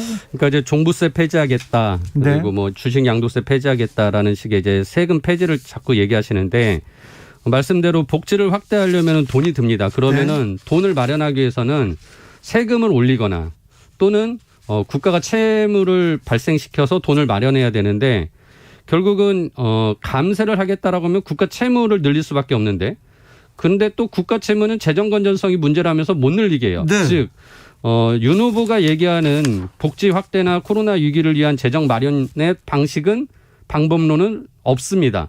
따라서 저는 이 부분은 진짜 국민들을 기만하는 정책이고 진짜 솔직하게 이재명 후보처럼 국토보유세를 만든다든가 탄소세를 도입한다라는 등의 증세 정책을 같이 얘기하면서 복지 확대를 이야기해야만이 솔직한 후보다라고 생각합니다. 국민의힘에서는 세입 세출 조정만으로 재원 마련 가능하다 이렇게 얘기합니다. 60조 원 더 걷었지 않냐 이렇게 얘기하면서요. 그게 쉽지 않은 게요. 국가 지금 전체 한 600조 매년 예산을 만들고 있는데 네. 거기에서 재량적으로 조정할 수 있는 게 많아봤자 10% 내외입니다. 즉 그 돈 가지고 복지 확대하고 코로나 재정 마련을 위해서 뭐 50조, 100조 만들겠다고 하는 것은 불가능하다고 생각합니다. 네. 근데 대통령이 확장 재정 이렇게 자, 좀 본격적인 재정 이렇게 결정을 해도 기획재정부에서 이견을 내고 또 국회에서도 이견 내고 막 그러면 쉽지 않잖아요. 맞습니다. 예. 그런데 지금 이재명 후보의 공약 예. 윤석열 후보의 공약 이게 기획재정부를 이게 통과할 수 있을지 일단 뭐 첫 관문이 될 것 같아요. 결국은 지금 기재부가 약간 곡간지기 역할이라고 하면서 굉장히 이제 보수적인 재정 운영을 하려고 해요. 근데 일정 정도 그런 역할을 하는 사람들도 필요합니다. 하지만은 네. 결국은 선출된 권력인 대통령이 의지를 가지고 일을 해 나간다면 그 부분은 아까 말씀드린 대로 이재명 후보가 얘기한 필요하면 증세도 하고 필요하면 국가 채무도 좀 더 발행해가면서 결국은 많은 국가의 책임을 다할 수 있는 정책들을 해야 된다라고 생각을 합니다. 저는요 이게 양극화, 소득, 자산의 양극화에서 가장 중요한 문제 같습니다. 부자들만 부자가 되고 가난한 사람들은 부자가 될 수도 없고 청년들은 또 집 갖는 꿈도 바꾸기 어려워지는 이 양극화 해소해야 될 텐데 차기 대통령이 풀어야 될 숙제인데 네. 이 과제를 풀어내는 좀 해법을 내야 될 텐데 하는 그런 맞습니다. 생각을 합니다.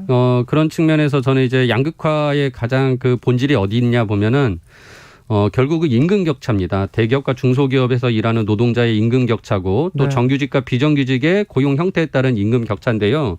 그러면 이런 격차는 어디서 왔냐?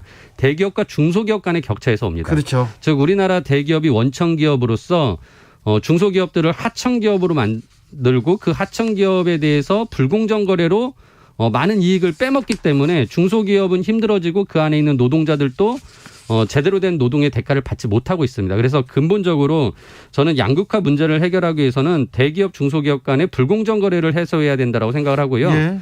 문재인 정부에서 이 부분 굉장히 많이 노력을 해서 원청기업과 1차 하도급 간의 불공정 거래는 많이 완화가 됐습니다. 네. 우리가 흔히 말하는 단가 후려치기나 기술 탈취 같은 게 많이 줄었는데 1차에서 2, 3차로 넘어가는 하도급은 손을 못 댔습니다. 네. 다음 정부에서는 반드시 이 부분을 교정해야 됩니다. 아직 갈 길이 좀 멀군요. 예. 왜 경제는 이재명입니까? 이재명의 그 경제의 모토가 전환적 공정 성장입니다. 지금 대전환의 시기에 이 전환이라는 것은 위기일 수도 있지만 기회입니다. 기회를 포착하고 좀 더 우리가 앞서 나간다면 충분히 더 많은 기회를 포착하고 성장할 수 있고요. 그 성장의 과정이 아까 말씀드린 대로 과거의 기득권이 아니라 현재 더 많은 사람들이 골고루 분배될 수 있는 공정한 성장을 하겠다는 것이고 이런 부분은 가장 실천력 있는 이재명이 할 수 있습니다. 윤석열 후보의 경제는 안 되겠습니까? 윤석열 후보 아까 말씀드렸다시피 공정이라는 부분이 없습니다. 따라서 성장만 얘기하고 결국은 기존의 기득권, 경제 기득권들의 배만 더 불릴 것 같다라는 게 제 우려입니다. 알겠습니다. 말씀 잘 들었습니다. 최입의 더불어민주당 공정시장위원회 공동위원장이었습니다. 감사합니다. 감사합니다. 저희는 잠시 숨 좀 돌렸다가요. 6시 2부에 여론과 민심 제대로 읽어보겠습니다. 아주 중요한 포인트를 저희가 짚어줍니다.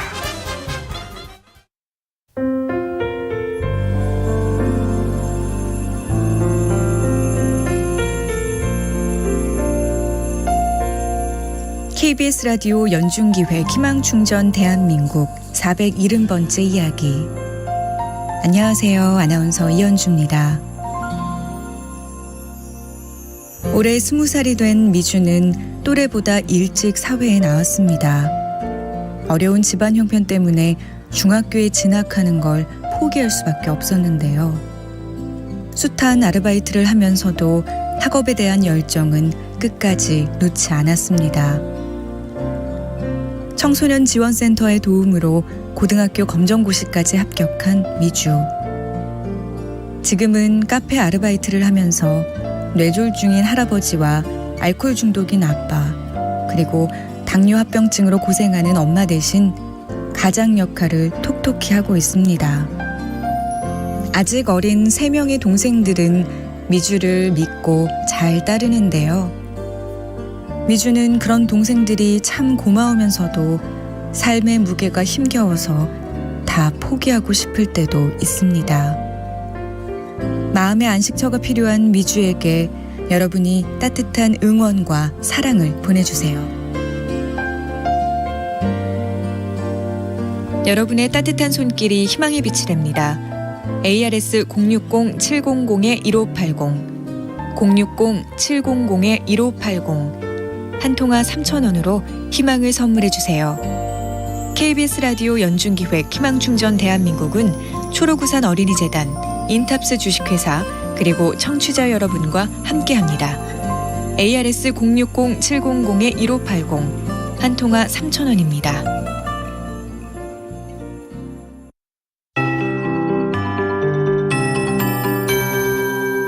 KBS 58분 날씨. 막바지 추위가 물러가고 있습니다. 금요일인 내일부터는 평년 기온을 점차 회복하겠습니다. 내일 아침에 서울과 광주가 영하 2도, 대구 영하 3도, 대전 영하 4도 등으로 오늘 아침보다 4도에서 크게는 11도 정도 높겠습니다. 낮에는 서울과 전주 10도, 제주 11도, 부산 12도, 강릉 13도 등으로 영상 10도를 웃돌며 온화하겠습니다. 큰 일교차는 주의하셔야겠습니다. 오늘 밤은 전국이 대체로 맑겠습니다. 내일은 구름량이 조금 늘겠고요. 오전부터 오후 사이에 경기 동부와 강원 내륙과 산지, 충청 내륙은 곳에 따라 빗방울이 떨어지는 곳이 있겠고 강원 산지에는 눈이 날리기도 하겠습니다. 대기는 더욱 건조해졌습니다. 지금 전국 대부분 지방에 건조특보가 발효 중이고 바람도 강하게 불고 있어서 불씨 관리에 더욱 신경을 쓰셔야겠습니다. 특히 동해안 지역은 모레까지 순간풍속 시속 55km 이상의 강풍이 부는 곳이 있겠습니다. 한편 추위가 풀리니 미세먼지 농도가 다시 높아질 준비를 하고 있는데요. 수도권과 충청도는 오늘 밤 일시적으로 먼지 농도가 나쁨으로 오르겠고 내일은 경기 남부와 충청도를 중심으로 종일 초미세먼지 농도가 나쁨에 머물 것으로 예상됩니다. 현재 서울의 기온은 영상 1.4도입니다. 송소진입니다.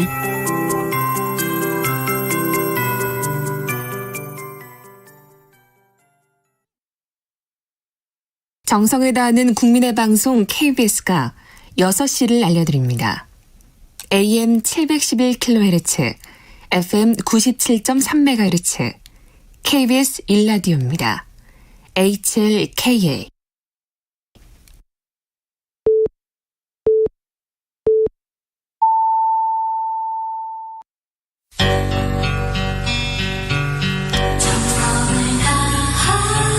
정성을 다하는 국민의 방송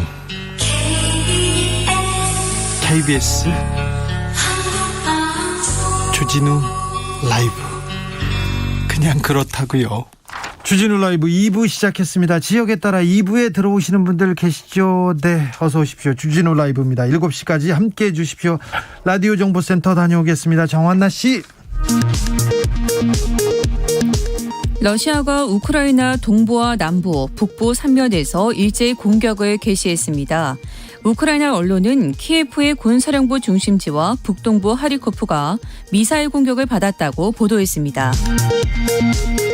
문재인 대통령은 러시아의 우크라이나 침공과 관련해 무고한 인명피해를 야기하는 무력 사용은 어떤 경우에도 정당화될 수 없다며 대한민국은 국제사회의 책임 있는 일원으로 경제 제재를 포함한 국제사회 노력에 지지를 보내며 동참해 나갈 것이라고 말했습니다. 러시아의 우크라이나 침공으로 전쟁 발발 충격이 세계 금융시장을 덮치면서 각국 주식과 가상화폐 가격이 급락하고 국제유가는 배럴당 $100를 돌파했습니다. 정부가 우크라이나 지역의 급격한 정세 변화에도 불구하고 아직까지 이상 징후는 나타나지 않고 있는 상황이라고 진단했습니다. 다만 국내 금융시장 변동성이 다소 확대되고 있다며 내일 홍남기 경제부총리 주재로 관계 장관회의를 개최해 우크라이나 사태 관련 동향을 점검하기로 했습니다.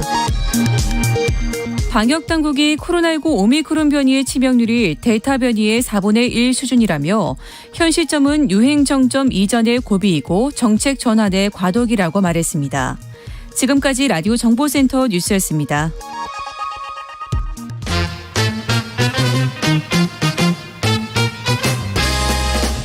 3월 9일 대선 어떤 후보를 대통령으로 뽑을지 결정하셨습니까? 여러분의 선택 미리 들여다보겠습니다. 2022년 대선 전쟁 여론과 민심. 여론조사계 최강조합입니다. 윤찬 소장 모셨습니다. 이강윤 한국사회 여론연구소 소장 어서 오세요. 안녕하세요. 배종찬 인사이트 K 연구소장 어서 오세요. 안녕하십니까. 네. 대선 13일 남았는데 접전이었다 초접전, 다시 접전이었다 또 초접전입니다. 어떨 때는 또 크게 벌어지기도 하다가 10% 벌어졌다가 붙었다가 뒤집혔다가 이거 어떻게 해봐야 됩니까? 이게 어떻게 된 게 갈수록 혼미, 대혼전 그러다가 이거 정말이야? 깜짝 놀랄 만큼 확 벌어졌다가 어떻게 된 게 추세선이라는 거, 그 끝선 방향을 알려주는 그래프의 추세선이 대개는 일주일, 2주일에도 바뀌기가 쉽지 않거든요. 잘. 지난 대선 때, 지난 대선 때는 막 한 달에도 안 바뀌었어요. 한 달 쭉 갔죠. 그런데 요즘은 2, 3일에 한 번씩 이게 바뀌어요. 일주일도 아니고 2, 3일인 것 같아요. 그래서 이거 정말 맞아? 라고 저희도 자문을 합니다. 네. 그러면서 어쩔 땐 발표하면서 조금 불안하고 걱정되기도 해요. 네. 우리가 맞나? 그런데 심지어 맞는 경우가 많아요. 네. 그래서 저는 그냥 오리무중 이런 말 하잖아요. 네. 오리는 한 2km 되죠. 오리. 심리가 4km니까. 오리무중이 아니라 500m도 무중이다. 이렇게 봅니다. 500무중 나왔어요. 지금 배종찬 갑자기 지금 당황하고 있어요. 아니 저는 당황하지 않고 차분하게 분석을 하고 있는데, 그래서 지금 이렇게까지 오리역이 주목받았던 적이 있을까요? 아이고 이것도 무리수다. 그게 아니라 분당 오리. 진짜 많은 전문가들이 어떤 이야기했냐면 대선 100일 전에 조사가 그대로 간다. 그렇죠. 저는 그가 이번에 그렇지 않으면 30일 한 달 전. 30일 전에는 많은 분들이 이야기했는데. 그렇죠. 전문가들이 얘기했어요. 아마 주진우 진행자께서는 기억나실 거예요. 제가 우리 방송 첫 방송 나오면서 3월 9일도 바뀝니다. 그대로 가고 있죠. 맞아요. 맞아요. 또 인정. 거기까지 인정합니다. 근데 실제로 유권자의 표심이 하루에도 바뀌고 막 하루 이틀 만에 바뀌고 그렇습니까? 매일매일 조사를 하는 리얼미터에서는 어느 정도 선에 잡힐 텐데요. 저희는 그렇게는 하지 않지만 정치부 기자나 정치를 하고 있는 여의도 사람들이야 뉴스에 시시각각 반응하고 그러는 게 이해가 되는데, 과연 시민들도 그렇게까지 그러시리라고 저는 생각지는 않습니다. 뉴스가 확산되는데 어느 정도 시간도 필요하고 그것을 자기 나름대로 판단하고 어떤 관을 갖게 되는데도 또 시간이 필요하겠죠. 그런데 요즘 하루 걸러 이틀 걸러 굉장히 큰 이슈나 실수나 새로운 것들이 나오면서 정신을 못 차리다 보니까 사람들이 오히려 더 관심을 갖게 되시는 것 같아요. 자, 그러면 지지율이 접전이었다, 좀 벌어졌다, 다시 초접전이 된 가장 큰 이유는 뭐 때문입니까? 단일화죠. 단일화죠. 단일화라고 볼 수밖에 없는 것이, 다른 이슈보다도 지난주에 윤석열 후보가 지지율이 잘 나갔었던 이유가 13일 날, 13일 날 안철수 후보가 단일화 이제 경선 국민조사 제안을 하면서 단일화에 집중이 됐어요. 모든 이슈가 단일화 블랙홀이 되면서 단일화 되겠구나 했죠. 단일화의 무게중심이 이제 윤석열 후보 쪽으로 옮겨갔고 그것이 이제 지지율이 결집하는 수도권 또 50대 중도층 현상이 나타났거든요. 그런데 20일입니다. 바로 일요일 날 안철수 후보가 완주합니다. 답 없었습니다. 이렇게 이야기하면서 21일, 22일 실시된 조사 결과에서 달라지는 거예요. 그런데 이게 왜 그러냐면은 다시 이 이슈의 중심에 선 인물이 윤석열도 아니고 안철수도 아니고 이재명 후보도 아니고 이준석이에요. 그렇죠. 그러니까 이렇게 되다 보니까 주변에 어떤 이야기가 나오냐면, 방금 전에 이광희 소장님이 그런 말씀하셨습니다. 2, 3일에도 달라집니다. 이런 이야기를 말씀하시는데 하나도 안 똑같습니다. 진짜 그런 게 뭐냐면은 주변에 요즘 20대 30대 여성들의 이야기가 또 마음이 변합니다. 이런 이야기를 해요. 저는 이런 대선은 없었거든요. 단일화죠. 이준석 대표가 지금 또 대선의 중심으로 올랐어요. 원내 의석을 갖고 있는 정당의 후보는 4명입니다.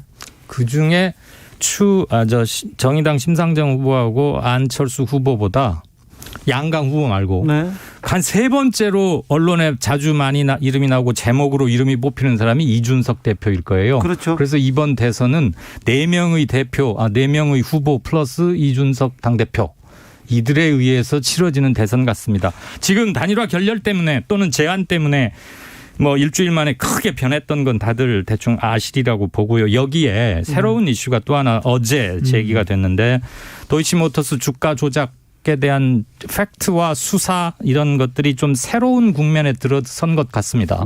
일단 TV 토론을 통해서 해명했던 윤석열 후보의 말은 일단 거짓으로 거의 드러나고 있고요. 이게 믿을 만한 검찰의 영장 청구 사실의 적시가 될 것이기 때문에 기본적인 팩트 확인은 어느 정도 됐다고 판단이 됩니다. 본인이 TV 토론에서 말을 바꿨으니까요. 그렇습니다. 그리고 지금 관련 계좌가 나왔고, 오늘 또 추가로 결혼 이후에도 다른 종목을 통해서 주가 조작을 한 흔적이 있다는 기사가 일부 나오고 있습니다.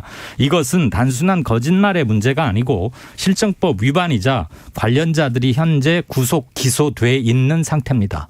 주가 조작은 마을 공동 우물에 독을 푸는 행위로 서양 자본주의가 발달한 나라들에서는 엄하게 처벌하고 있는 중죄입니다. 여기에 김문기 씨 이 존재를 몰랐다 알았다 이걸 가지고도 또 뭐 동영상이 공개되면서 네. 거짓말 시비도 또 하나 좀 따라 붙고 있는 국면이고요. 어쨌거나 단일화가 제안됐다가 철회되는 그 일주일 동안에 안철수와 윤석열 후보는 빠졌고 이재명 후보는 올랐습니다. 네. 그러니까 계속 이게 지지율이 시시각각 변할 수밖에 없는 게 변동성 때문입니다. 특히 이제 MZ세대가 변동성이 큰데 MZ세대에 영향을 주는 이슈가 계속 터지고 있거든요. 그러니까 김건희 씨 주가 조작이 단순히 이전에도 뭐 주가 조작 사건이 있었겠죠. 근데 이번 대선에서는 더군다나 배우자 리스크가 상당히 큰 데다가 이게 뭐가 문제냐면 개미 투자자들은 바로 영향을 받거든요. 근데 개미 투자자들이 누구냐면 지금 MZ세대 그렇죠. 이 중간지대 유권자층이기도 하고 가장 크게 지금 변동을 하고 있는 연령대거든요. 그러니까 20대 30대가 영향을 받을 수밖에 없는 게 공정성인데 청년 희망 적금 하나 가지고서도 지금 민심이 요동칩니다. 그런데 개미 투자자들로 봤을 때는 우리가 그 기회를 못 가졌다. 우리가 피해를 당했다라고 생각하는 순간 영향을 받을 수밖에 없는 것이거든요. 그러면 또 이재명 후보 관련된 이슈도 마찬가지입니다. 그것이 과연 뭐 김혜경 씨 논란이 공정했느냐. 네. 이런 부분도 영향을 미칠 수 있는 거죠. 자, 여기서 단일화가 결렬될 수도 있어요. 할 수도 있고 안 할 수도 있는데 이제 결혼을 하자고 했다 못했어. 그런데 그 네. 책임을 결혼 얘기가 왜 나오죠? 네. 아니 단일화를 결혼이라고 할 수도 네, 있지 않습니까? 근데 그걸 가지고 책임을 탓해요. 옆에서 누가 무슨 얘기를 네. 했다는 누가 만났는데 얘기를 하고 있습니다. 그리고는 이준석 대표한테 자중자애하라는 국민의힘 내부에 좀 비판이 있었어요. 네. 오늘 이준석 대표가 유세를 거부하고 들어갔습니다. 예. 어제는 기자회견을 했고 네. 계속해서 이준석 대표는 뉴스를 끌고 갈 건데 네. 이 부분은 어떻게 영향을 미치죠? 이준석 대표야말로 자기 정치를 이 대선 국면에서도 꿋꿋하게 해오고 있고 갈라치기 뭐 여가부 폐지 이대남을 활용한 이런 건데 정치가 참 극한 직업이구나라는 것을 제가 어제 이태규 의원과 이준석 대표가 상호 폭로전을 하루 종일 했잖아요. 네. 그걸 보면서 그렇게 느꼈어요. 특히나 한국 정치를 극한 직업으로 만드는 건 바로 다름 아닌 정치인 자신들 같고요. 일련의 단일화 그다음에 자기 정치 합당 논의 이런 걸 통해서 단일화 피로도가 굉장히 커진다. 네. 그다음에 정치가 희화화된다. 네. 정치 염증으로 번질 수도 있겠다 생각이 듭니다. 단일화가 어떻게 될지 솔직히 모르겠습니다. 네. 아니 하루에도 몇 번씩 바뀌는 마당에 일주일을 어떻게 알겠습니까? 다만 이런 식으로 논의되는 단일화는 이건 정치의 본령이 아니다. 원칙도 명분도 그리고 서로 공유하는 가치나 비전도 없는 단일화는 그냥 거래에 불과한 게 아닌가. 그래서 설령 단일화가 이루어진다 해도 아름다운 단일화는커녕 단일화의 정치적 효과가 과연 그렇게 클까 하는 생각이 듭니다. 그 단일화의 파괴력 이런 게 자꾸 없어지는 거죠. 그러니까 저는 주진우 진행자와 이강윤 소장께 여쭤보고 싶어요. 역대 우리 대선에서 대선 국면에서 지금 13일 남았는데 당대표가 이렇게 조명됐던 대선이 있습니까? 그 쉽지 않죠. 그러니까 선거 때는 물론 유권자가 주인공이지만 후보가 가장 주인공이거든요. 네. 대선 무대에서는. 그런데 그렇죠. 당대표가 이렇게 조명받는다는 것 자체도 저는 상당 부담이 되는 것이고 또 하나는 이제 중도층인데 단일화가 가져가는 가장 큰 효과는 중도층을 가져간다는 것이거든요. 그렇죠.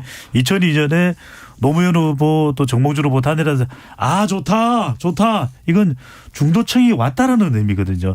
노무현 후보의 또 감탄사가 그 당시에 있었는데 근데 이게 뭐가 문제냐면 역구도가 생길 수가 있는 거죠. 이렇게 되면은 중도층이 정말 이렇게까지 감정이 상하면서까지 또 단일화 윤석열 후보 안철수 후보 단일화 안 되면 이 중도층이 이제는 민주당에서 이야기를 하고 있는 게 뭐냐면 정치 교체, 정권 교체가 아니라 정치 교체니까 갑자기 선거 구도가 정권 유지냐 정권 교체냐의 대결 구도에서 정치 교체냐 정권 교체냐 쪽으로 구도가 넘어갈 수 있는 거죠. 지금 중도층이 지금 빠지고 있는 거 아닙니까? 윤석열 후보한테. 그래서 지금 지지율이 이렇게 지금 그 표를 만드는 거 아닙니까? 또 하나 서울에서도 변동 조짐이 나타나기 시작했죠. 자, 서울로 읽어볼까요? 1254님께서는 결혼 예물 싸움인가요? 네, 비슷하게 보는 사람들이 많은 것 같습니다. 자, 서울 수도권은 어떻습니까? 제가 몇 가지 이번 주에 나왔던 것들 짤막하게 서울만 좀 읽어드릴게요. 저희가 매주 수도권의 그 향배에 대해서 지금 집중적으로 지금 분석하고 있습니다. 리얼미터, NBS 그리고 KSOI 이런 것들입니다. 자세한 것은 여론조사심의위원회 홈페이지에 다 올라와 있습니다. 지금 다 2, 3일, 3, 4일 사이에 변한 것들인데요. 서울 리얼미터에서는 이재명 41, 윤석열 38.4. 불과 3주일 전만 해도 윤석열 후보가 10%포인트 이상 앞섰습니다. 계속 한 달 내내 앞섰어요. NBS 이재명 34, 윤석열 36. 오차범위 이내에서 팽팽하죠. 이거 역시도 2, 3주 전만 해도 10%포인트 이상으로 윤석열 후보가 앞섰습니다. 이번 주 월요일 며칠 됐네요. 발표된 저희 KSOI에서는 오히려 이재명 45, 윤석열 36.5 이렇게 나왔습니다. 잠시만요. 다시 한번요. 이재명 45, 예. 윤석열 36.5. 지난주까지만 해도 전혀 반대였죠. 10% 정도를 윤석열 후보가 앞섰어요. 네. 서울에서. 저는 지금 제가 불러드린 이 숫자들이 아직은 제비 한 마리 수준이라고는 생각은 하고 있습니다. 이건 뭐죠? 제비는? 뭐죠? 제비 한 마리 가지고 우리가 봄이라고 말하진 않잖아요. 깻잎에서 지금 제비로 넘어왔습니다. 그런데 한 3, 4일 더 봐야, 왜냐하면 4, 5일 정도 사이에 앞으로 두세 군데에서 더 나올 건데 갤럽 이런 데서. 그런데 문제는 앞으로 대선 투표일까지 13일밖에 안 남았다는 거예요. 자, 앞으로 일주일 전부터는 여론조사 공표가 금지되고요. 그리고 또 하나 마지막으로. 지금 지지 후보를 정하지 않은 이른바 유보층이 리얼미터하고 MBS 거 보면 약 17, 8%에서 한 주 사이에 11, 2%로 상당히 줄었습니다. 그런데 그 줄어든 6 내지 7%포인트가 이번에 지지율 변화에 어느 정도 반영이 됐어요. 네. 그래서 이제는 사람들이 마음을 정하기 시작했다. 그리고 중도층과 서울에서 꽤 의미 있는 변화의 단초가 보이기 시작한다. 이것이 변화의 단초가 아니라 일시적인 변화가 아니라 잠시의 추세로 갈 것인가. 근데 여기서 잠시의 추세는 바로 투표일로 연장됩니다. 13일밖에 안 남았기 때문에. 그래서 매우 중대한 분수령에 와 있는 게 아닌가. 그리고 그 분수령의 물을 이쪽 저쪽으로 보내는 키워드는 역시 단일화 논의가 아닐까 생각합니다. 근데 이게 그 지역뿐만이 아닌 거죠. 왜냐하면은 지금 또 중요한 지역은 호남과 영남이거든요. 네. 서울뿐만이 아닙니다. 수도권뿐만이 아닙니다. 저는 이거 이강윤 선생님께서 제비 말씀하셨는데 저는 제비 추리를 이야기하지 않을 수 없는 것이 후보들은 여전히 배고프거든요. 근데 지금 호남의 경우에도 MBS 배 소장님 분당 오리하고 제비 추리는 좀 너무했어요. 네. 진행자 자제해 주시고요. 네, 자, MBS 여론조사를 보면 21일부터 23일까지 4개 여론조사기관이 실시한 조사이고요. 자세한 사항은 중앙선거여론조사심의위원회 홈페이지에서 확인 가능합니다. 네. 이 조사에서 이제 후보들 지지도에서 훌륭합니다. 자, 호남에 보면은 그동안 지지율이 잘 안 올라온다는 것이 이재명 후보였잖아요. 근데 70%예요. 직전 조사보다 10%포인트 이상 올라갔습니다. 네.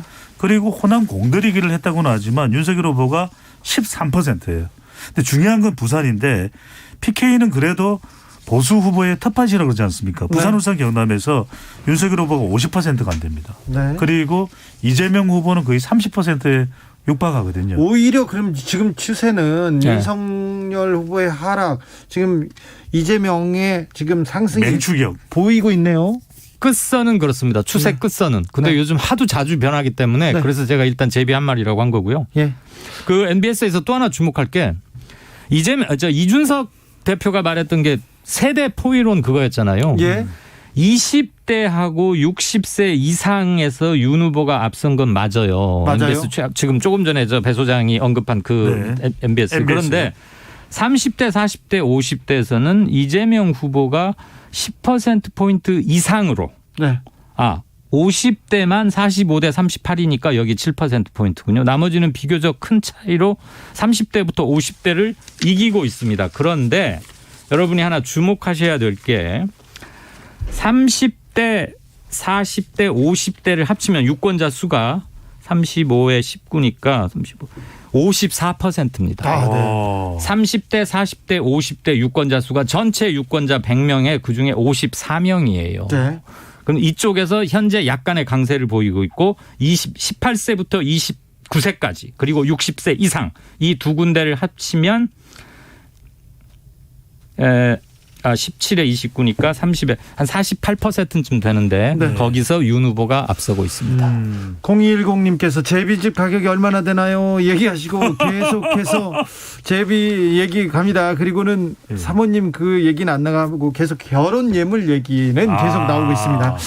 5622님께서 제가 정치 관심도 많고 모든 분들 지지했었는데 진짜 염증이 심해요. 너무 정신이 없어요. 네. 이은우님께서 제 주위에 지지 후보가 없다는 사람들 중에 시간이 가면서 점점 누구는 안 됐으면 좋겠다는 사람이 늘어가고 있는데 여론조사에 반영되는 것 같습니다. 얘기합니다. 자, 아직도 결정을 못하고 저는 싫어요. 그런 분들 있는데. 네, 그거 중요합니다. 근데 그분들한테 꼭 해주고 싶은 얘기가 도산 안창호 선생이 그런 얘기 했잖아요. 참여하는 사람은 주인이요. 그렇지 않은 사람은 손님이다. 그리고 정치란 가장 나쁜 사람을 피하는 과정이라는 얘기도 했습니다. 그놈이라고 투표를 포기한다면 제일로 나쁜 놈들이 다 해먹는다. 함석헌 선생이 얘기하셨던 얘기. 이걸 다 외우세요? 그것만 외워요. 두 개 알고 있습니다. 딱 두 개. 루소 얘기도 하고 볼테르 얘기도 조금 외워놨죠. 네, 왜 그렇습니까? 자, 심은정님께서 내일 2차 법정 토론이 있는데요. 네. 이 토론 여론조사에 영향을 줍니까? 당연히 미칠 겁니다. 이번이 워낙 TV 토론이 귀해서 지난 월요일 날 열렸던 것도 그 AC 닐슨과 시청률 조사 보니까 30%를 살짝 넘겼더라고요. 관심이 뜨겁습니다. 드무니까 그래요. 처음 열렸던 게 39%였는데 세 번째 열렸던 건 30%고 내일은 정치입니다. 그래서 핫 이슈가 많은 데다가 자유토론이나 이런 걸 통해서 지금 불거진 주가 조작 문제, 그다음에 김문기 씨를 알았느냐 문제, 이재명 후보의 부인 문제, 그다음에 단일화를 둘러싸고 도대체 국힘과 안철수 사이에 뭐가 오갔는지 이거에 대해서 토론이 나올 수밖에 없고요. 자, 국힘과 지금 안철수 사이에서 단일화가 어떻게 어그러졌는지, 누가 더 오만했고 누가 실수를 했는지 그 책임 추궁을 할 거고요. 그리고 또 민주당에서 오늘 승부수를 던졌습니다. 새 정부 출범 1년 안에 개헌한다. 4년 대통령 4년 중임제하고 결선 투표제로 간다. 그리고 정치 개혁 하겠다. 이 심상정, 김동연 그리고 안철수 다 들어와라. 이렇게 윤석열 연합을 만들어 보자는 거잖아요. 이 지금. 부분도 영향을 미칠 것 같은데. 저 생각 이렇습니다. 한마디로 묵자면 정치 개혁하자 이거거든요. 정치 교체. 그걸 통해서 정권 교체 심리와 좀 맞서보겠다는 건데 시기적으로 좀 늦은 감은 있습니다. 그러나 오늘 민주당 송 대표가 발표한 것 그 정치개혁의 필요성은 실은 오래전부터 논의되고 일부 공감도 일정 부분 형성이 됐었습니다. 그런데 국회에서 법 개정 실무 작업으로 연결되지 못했던 것이거든요. 그래서 필요성 가지고 논란을 처음부터 정지 작업할 그럴 사안은 아닌 것 같고 다만 13일 남겨두고 했기 때문에 선거 연합을 하기 위한 밑밥 아니냐 이런 오해는 일정 부분 피해가긴 힘들 것 같습니다만 이것이 설령 큰 흐름으로 이어지진 않는다 해도 필요성을 제기하는 데는 일정 부분 성공할 것이다. 그리고 내일 아마 이 얘기가 틀림없이 입초시에 많이 오를 것입니다. 그리고 이것들이 서울이나 20대 아직 좀 변동 여지가 많은 부분 그리고 최근에 변화를 좀 보이고 있는 그룹들에게 어떻게 작용할지를 보는 게 내일 관전 포인트 중에 하나가 아닐까 싶습니다. 배 소장님. 저도 전적으로 공감하는 것이 내일이 정말 저는 백미입니다. 내일이 왜 백미냐면 다음 주에는 여론조사가 바뀐 바로 사전투표거든요. 네. 그리고 더 이상 여론조사 공표가 안 됩니다. 그렇죠. 그러니까 여론조사 가지고 일주일 전부터는 이제 공표가 안 돼요. 그러니까요. 다음 주 이제 수요일까지만 실시된 조사 결과를 가지고서 이제 우리가 분석을 할 수 있으지 3월 3일부터 조사되는 것은 더 이상 발표할 수가 없는 것이거든요. 조사는 하고 말은 못 해요, 우리가. 말은 못 합니다. 근데 왜 중요하냐면 진짜 올림픽 끝났어요. 내일 시청률 장난 아닐 겁니다. 더군다나 내일 TV 토론이 우리 주진우 라이브 끝나고 난 직후의 시간이기 때문에 더 집중될 거예요. 근데 더 중요한 건 뭐냐면 저는 이게 이제 사전투표에까지도 미칠 수밖에 없는 그런 표심이 만들어지는 TV 토론이기 때문에 그런데 지금 중요한 것은 패러다임이 뒤늦었지만 전환됐다는 게 왜 중요하냐. 이제는 정치 교체냐 정권 교체냐 이 부분이 적어도 저는 30대, 40대, 50대 가정주부층 이들이 지금 제일 중요하거든요. 아직까지 마음을 결정하지 않고 있는데 최근에 보십시오. 물가 오르고 있죠. 유가 오르고 있죠. 러시아가 우크라이나 침공했죠. 애들 학교 등교 자유롭게 하기 쉽지 않죠. 자, 꼬이고 꼬여있는 지금 일상생활 속에서 지도자까지 꼬이면 안 되거든요. 그래서 저는 내일 TV 토론이 미치는 영향은 결정적이다. 알겠어요. 꼬이고 해가지고 꽈배기 얘기할 줄 알고 제가 조금 깜짝 놀랐어요. 송우섭님께서 여론조사 전문가는 전공 과목 어디 나오셔야 합니까? 얘기하는데 아나운서학과는 아닌 것 같습니다. 네네. 리얼미터하고요. KSOI 여론조사 개요. 저희들은 또 KBS는 공정성이 생명이니까 리얼미터가 오마이뉴스 의뢰로 20일부터 23일간 나흘간 전국 18세 이상 유권자 2038명을 대상으로 조사했습니다.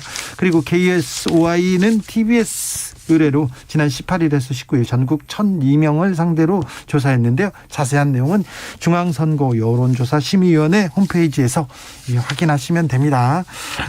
자, 며칠 안 남았는데 마지막 변수가 아직도 단일화. 네. 만약에 안철수 후보가 이재명 후보의 제안을 덥석 받는다. 이러면 어떻게 될까요? 저는 정치 희화화에 대한 역풍도 좀 있을 거라고 봅니다. 그리고 현재 안철수 후보가 보이는 지지율이 많이 잡아줘야 한 8%쯤 되는데 그중에는 안이가 제휴를 하면 윤에게 갈 표가 있고요. 네. 그다음에 비가 오나 눈이 오나 안에 고정 개인표들이 있어요. 네. 이 사람들은 그냥 무당층으로 하거나 투표를 포기할 수도 있고 이재명에게 과연 올 만한 게 몇 %나 될까요?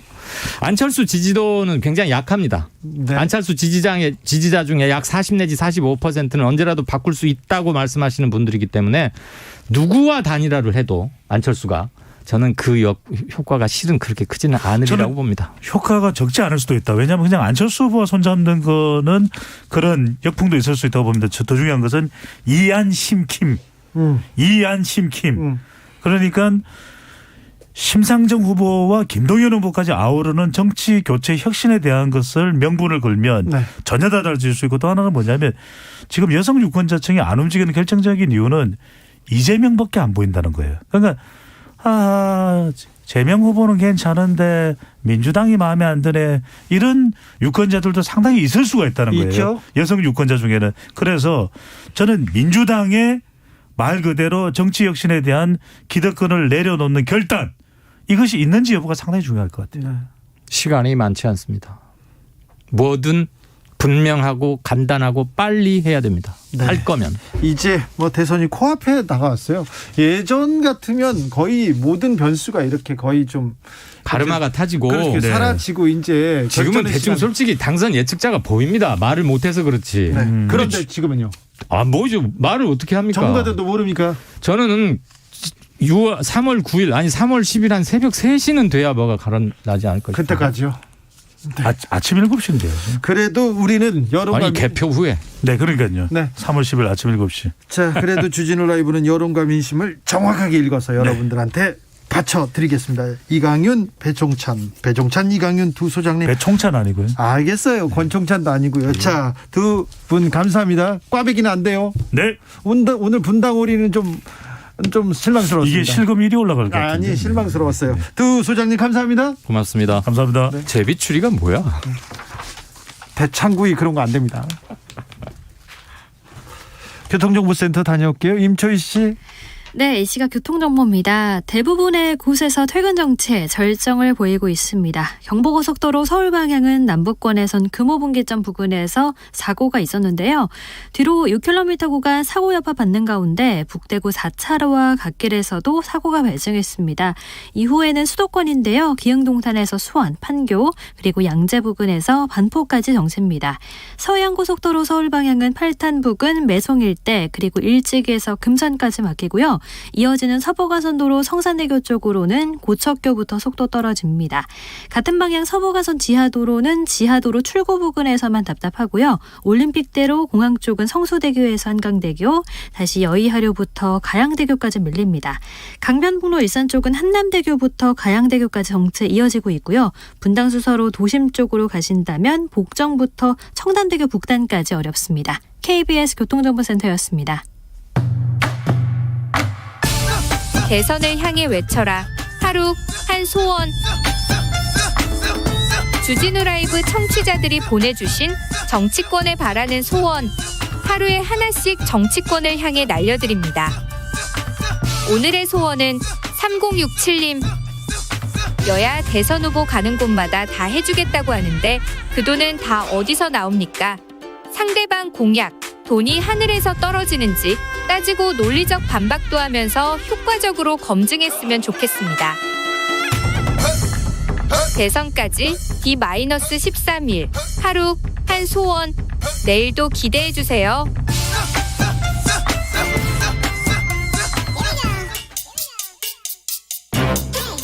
뉴스를 향한 진지한 고민, 기자들의 수다.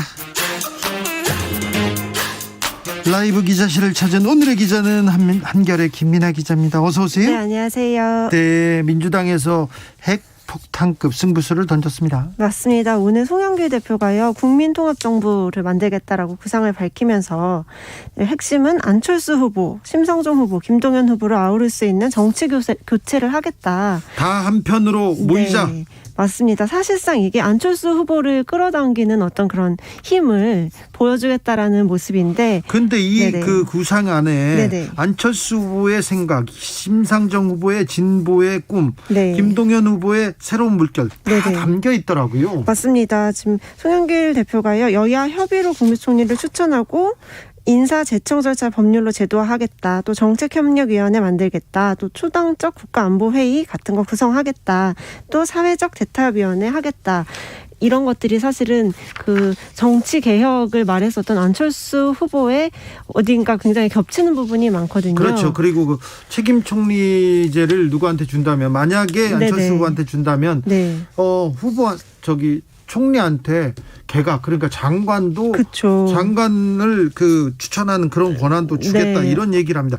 이건 분명히 안철수 후보한테 신호를 보냈다고 볼 수 있어요. 맞습니다. 사실 그 안철수 후보와 윤석열 후보의 단일화가 지난 일요일에 결렬이 된 상황에서 좀 고심 끝에 이 카드를 꺼낸 건데, 막판에 지금 이 안철수 후보가 이재명 후보 쪽으로 이렇게 옮겨온다면 그 표심에 대단히 영향을 줄 거라고 판단한 것으로 보입니다. 안철수 후보 대단히 마음이 상한 것 같아요. 그래가지고 어제는 무능한 후보 뽑으면 1년 뒤에 손가락을 자르고 싶다 할 것이다. 네. 그래서 주술에 쓰인 듯 마법에 걸린 듯 정권 교체만 되면 다 될 거라는 착각 버려야 된다. 이거 네네. 누가 봐도 윤석열 후보 저격하는 거잖아요. 맞습니다. 사실 안철수 후보 일요일 이후에 계속 윤석열 후보 저격하는 발언을 하고 있고, 오늘도 이제 기자들과 만나서 그 윤석열 후보랑 연락한 적이 없다, 연락이 오지 않았다라고 이제 선을 그었습니다.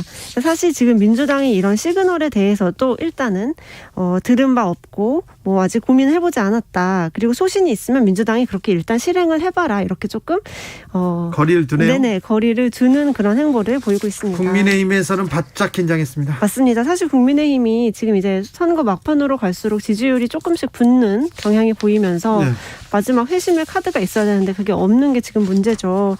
오늘 이제 윤석열 후보, 안철수 후보 오늘까지도 이제 어떤 그 단일화에 대한 입장 정리가 여전히 답보 상태에 있으면서 국민의힘에서는 이걸 어떻게 돌파할 수 있을지, 또 민주당에서 그걸 진짜로 한다면 우리는 어떻게 대응해야 될지 좀 고심을 하고 있는 것으로 보입니다. 지지율이 붙은 데다가 그리고 지금 단일화 깨진 거에 대한 책임론이 계속 일고 있어요. 그래서 오만하다, 방자하다 이 얘기를 지금 지적을 받고 있어서 지금 국민의힘이 좀 곤혹스러운데 이준석 리스크, 당내에서 이준석 리스크 계속 나옵니다. 맞습니다. 이준석 대표가 사실 오늘도 같이 윤석열 후보랑 수원에서 유세를 하려고 하다가 그거를 접었습니다. 접고 뭐예요? 네, 접고서 광주로 내려갔는데요. 사실 이 광주 일정도 예정된 일정이긴 한데 원래는 수원을 찍고 광주로 가려고 했는데 수원을 건너뛰고 그냥 가버렸어요?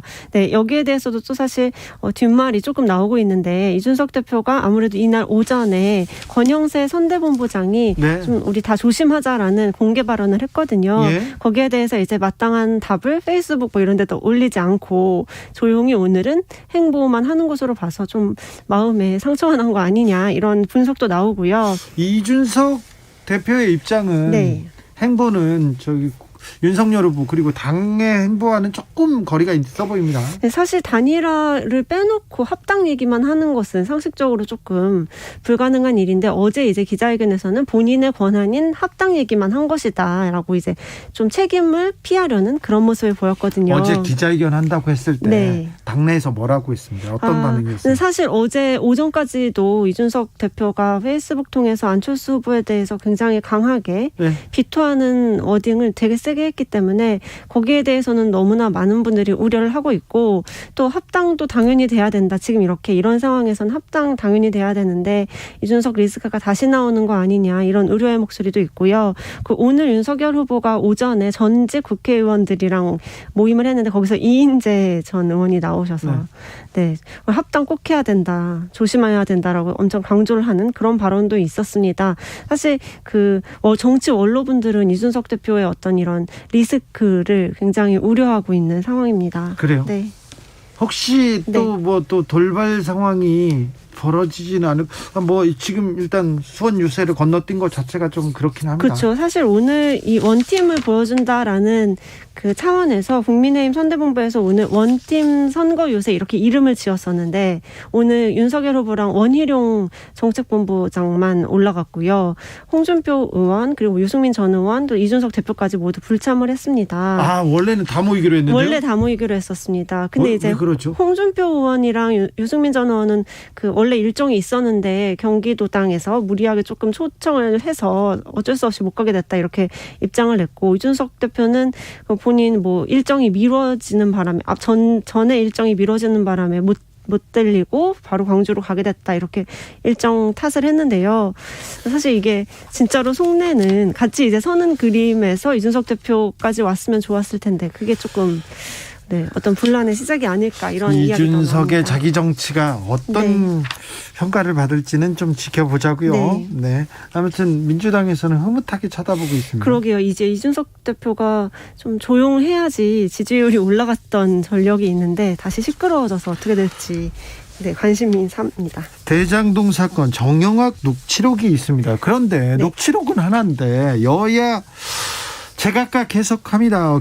제각각이에요. 맞습니다. 이거 어떻게 봐야 됩니까? 네, 화천대유 대주주인 김만배 씨와의 통화 내용이 담긴 정영학 녹취록이 지금 하루가 다르게 계속 조금씩 이렇게 리크가 되고 있거든요. 찔끔찔끔 나오고 있어요. 원래는 국민의힘도 가지고 있고 민주당도 최근에 확보한 것 같아요. 네네, 맞습니다. 근데 그거에서 유리한 부분만 하나씩 내놓고 있죠. 맞습니다. 좀 이번에 다시 이제 여야가 맞붙게 된 것은 윤석열은 영장 들어오면 죽어라고 말하는 부분이 있다. 여기서 시작됐는데요. 이거는 어떤 내용이에요? 먼저 윤석열은 영장 들어오면 죽어라고 발언을 한 게 김만배 씨가 이렇게 했다고 그 녹취록에는 되어 있습니다. 이 부분을 가지고 민주당에서는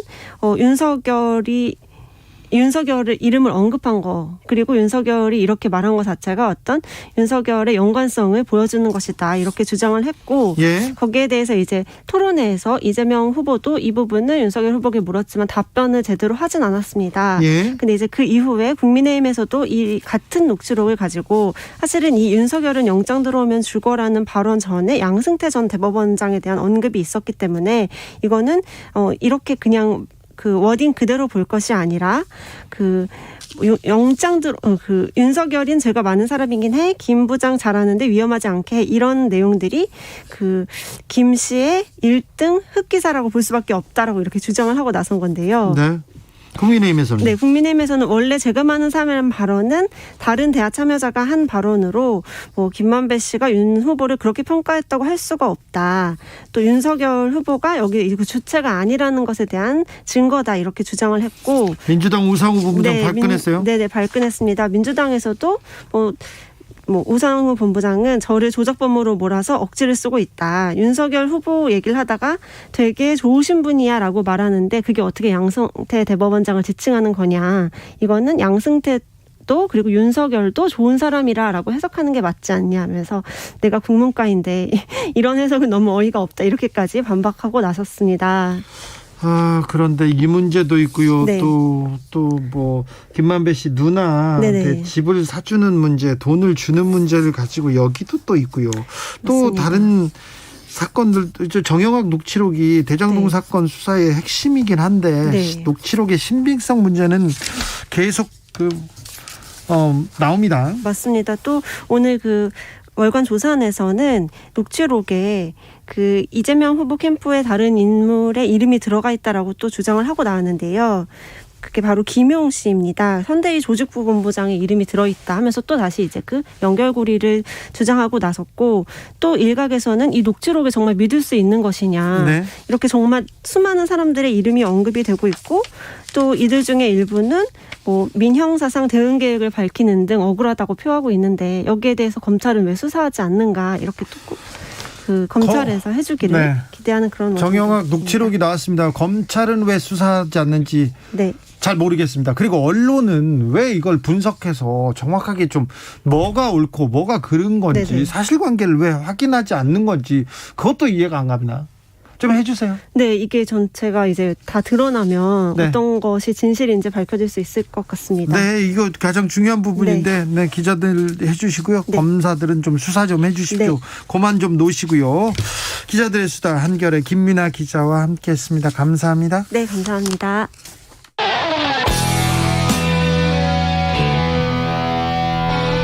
스치기만 해도 똑똑해진다. 드라이브 스루 시사 주진우 라이브.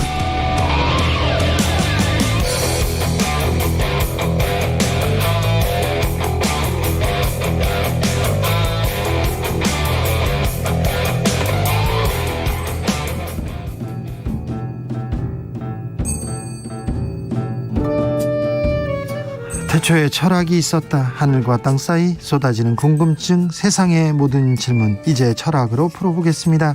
철학 어렵다고요? 일단 맛이라도 봅시다. 철학의 맛. 정치 철학자 김만권 박사 어서 오세요. 예, 안녕하십니까. 네, 오늘 철학의 맛에서는 시위에 대한 얘기를 좀 해보려고 합니다. 네. 최근에 택배 파업으로 불편 겪으신 분들 많습니다. 민주노총 택배노조와 CJ 대한통운 대리점 연합 이게 대화들을 하는데 잘 안 풀립니다. 거기다가 최근에는 장애인 단체에서 출근길 지하철 시위가 있었어요.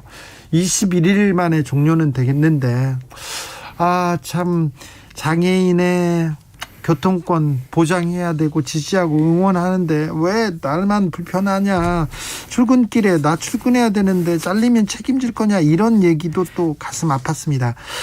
자, 이 시위 일반 시민들한테는 환영받지 못하기도 하는데 교수님께서는 어떻게 보셨습니까? 물어보고 싶었어요. 예, 뭐 이게 너무 사실은 중대한 문제인데요.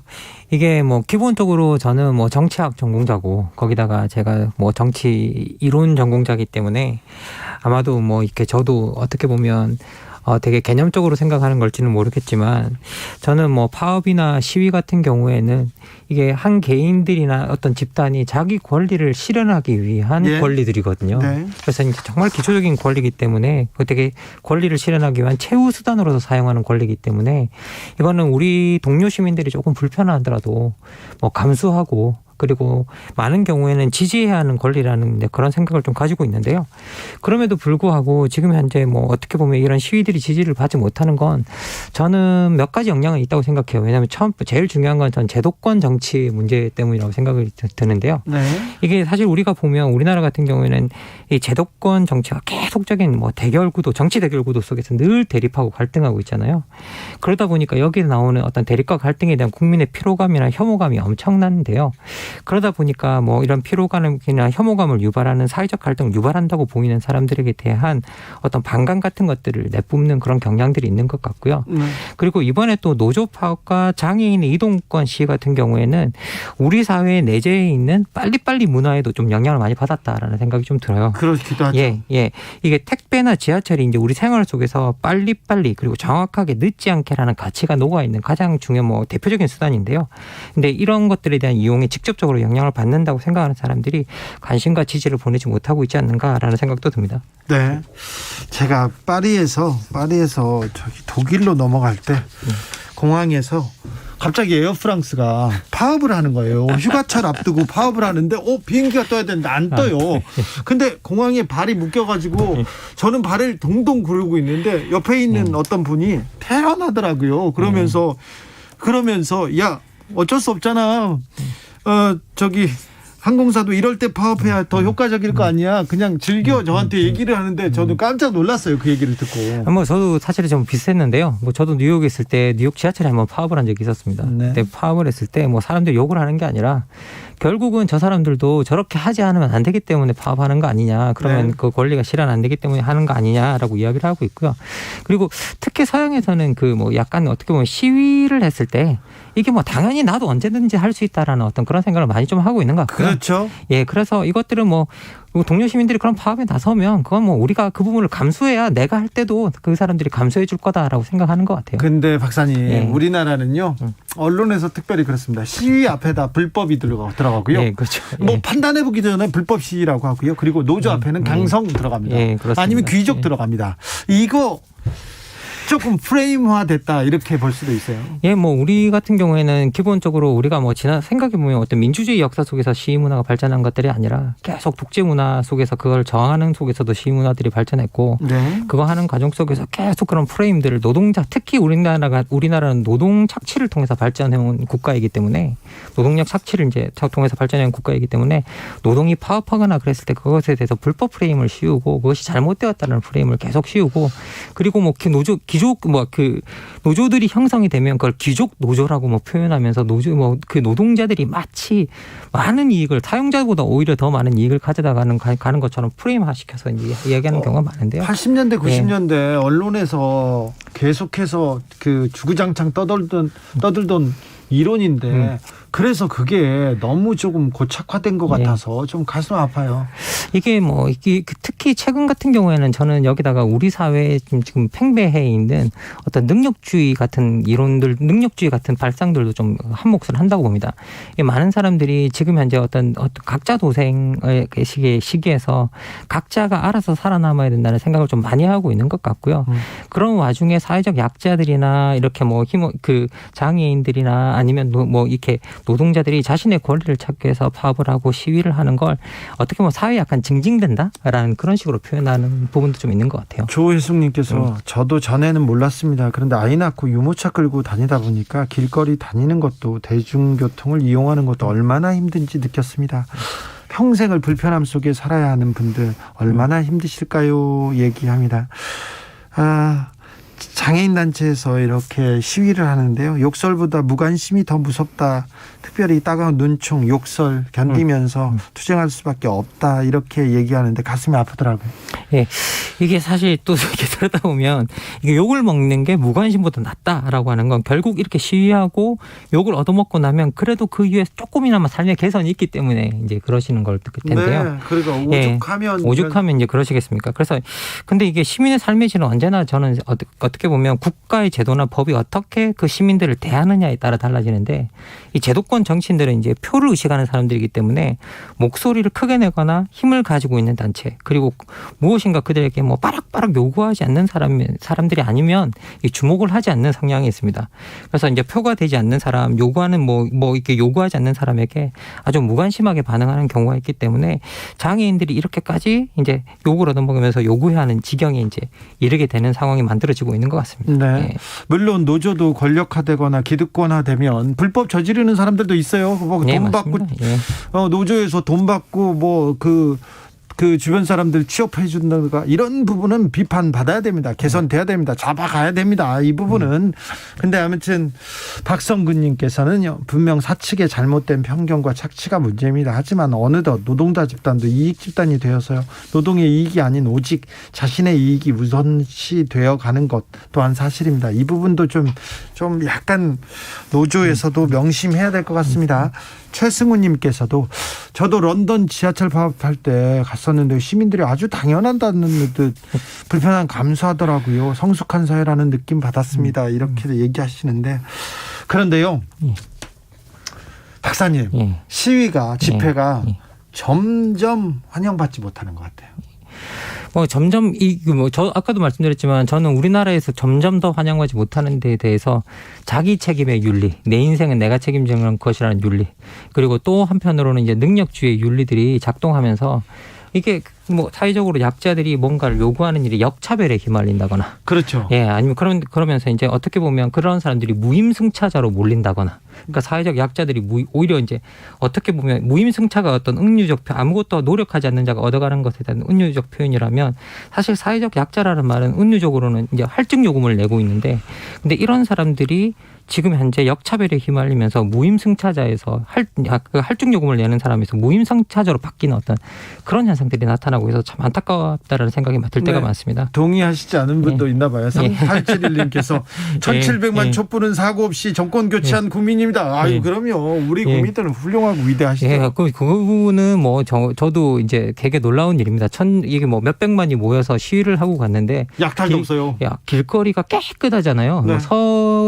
저도 이제 뭐 이렇게 미국에서 그리고 이제 뭐 한 몇 차례 시위를 경험했는데요.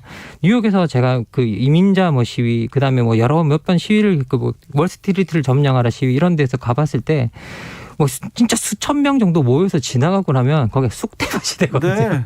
뭐 이렇게 뭐 도시 기물이 파괴되는 건 뭐 당연하고요. 상점 습격하고 막 그러잖아요. 그리고 불 안 지르는 게 다행이다라고 이제 여겨질 정도인데, 뭐 우리 국민 같은 경우에는 이제 그런 대규모 시위에서도 그런 아무런 사고 없이 비폭력적으로 뭔가 변화해 나가는 거에 있어서는 뭐 어떻게 보면 되게 놀라운 일이라고 생각합니다. 근데 어떤 분들은요, 이게 너무 심한 강박 아닌가라고 할 정도로까지 우리는 잘하는 것 같아요. 그래요. 박창기님께서 출퇴근 시간대 그렇게까지 해야 하는 장애인분들은 어떤 심정일까요? 막상 내가 그 입장이라면.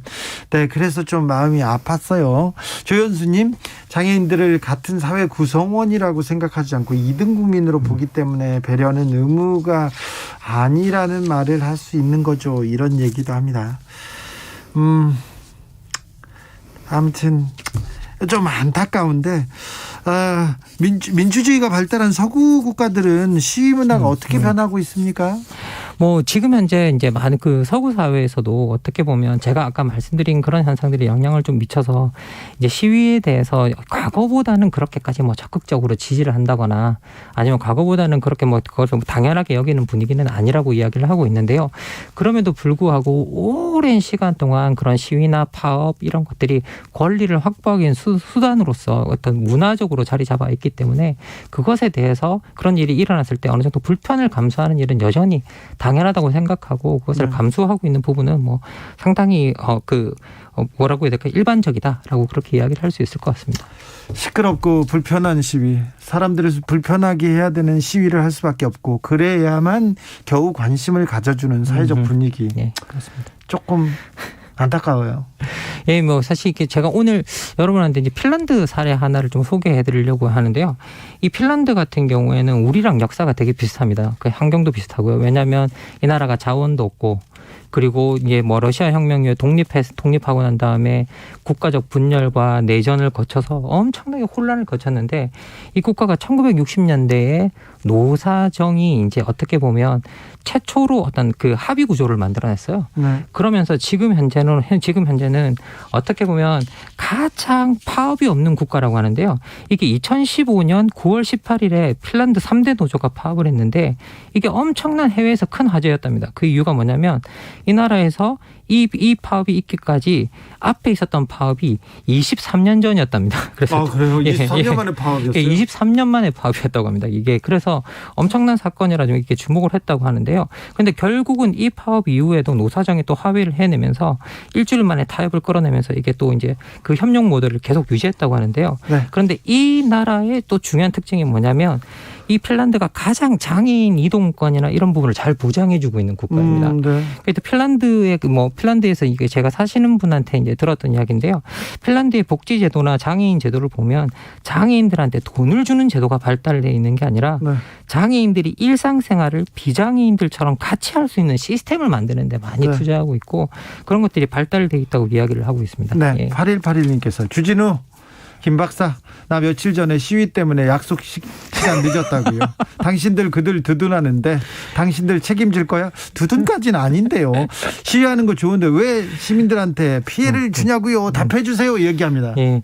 아니 뭐 이게 근본적으로 이제 사회적 약자들의 입장에서 시위를 한다는 건 뭐냐면, 이때까지 누군가가 주목해주지 않고 봐주지 않고 목소리가 들리지 않기 때문에 그 일을 하는 건데 사실은 누군가에게 불편을 끼치지 않고 보이게 만들고 자신을 들리게 만들 수 있다면 이미 그 일을 선택했겠죠.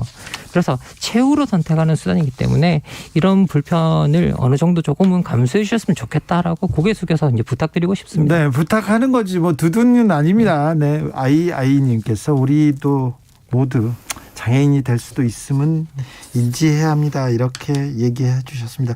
철학의 맛 마침표 찍어봅니다. 철학의 맛 오늘의 결정적인 한마디는 내게는 불편이지만 누군가에겐 삶이다. 네, 내게는 불편이지만 누군가에겐 삶이다. 알겠습니다. 박사님 오늘도 감사했습니다. 예, 감사합니다. 네, 시간을 더 열어놓고 박사님한테 대선에 대해서도 막 물어보고 싶은데 다음 기회로 미루겠습니다. 예. 한희정의 내일 들으면서 저는 여기서 인사드리겠습니다. 돌발 퀴즈의 정답은 1.25%였습니다. 1.25%. 저는 내일 오후 5시 5분에 돌아오겠습니다. 지금까지 주진우였습니다. 잃은 걸까?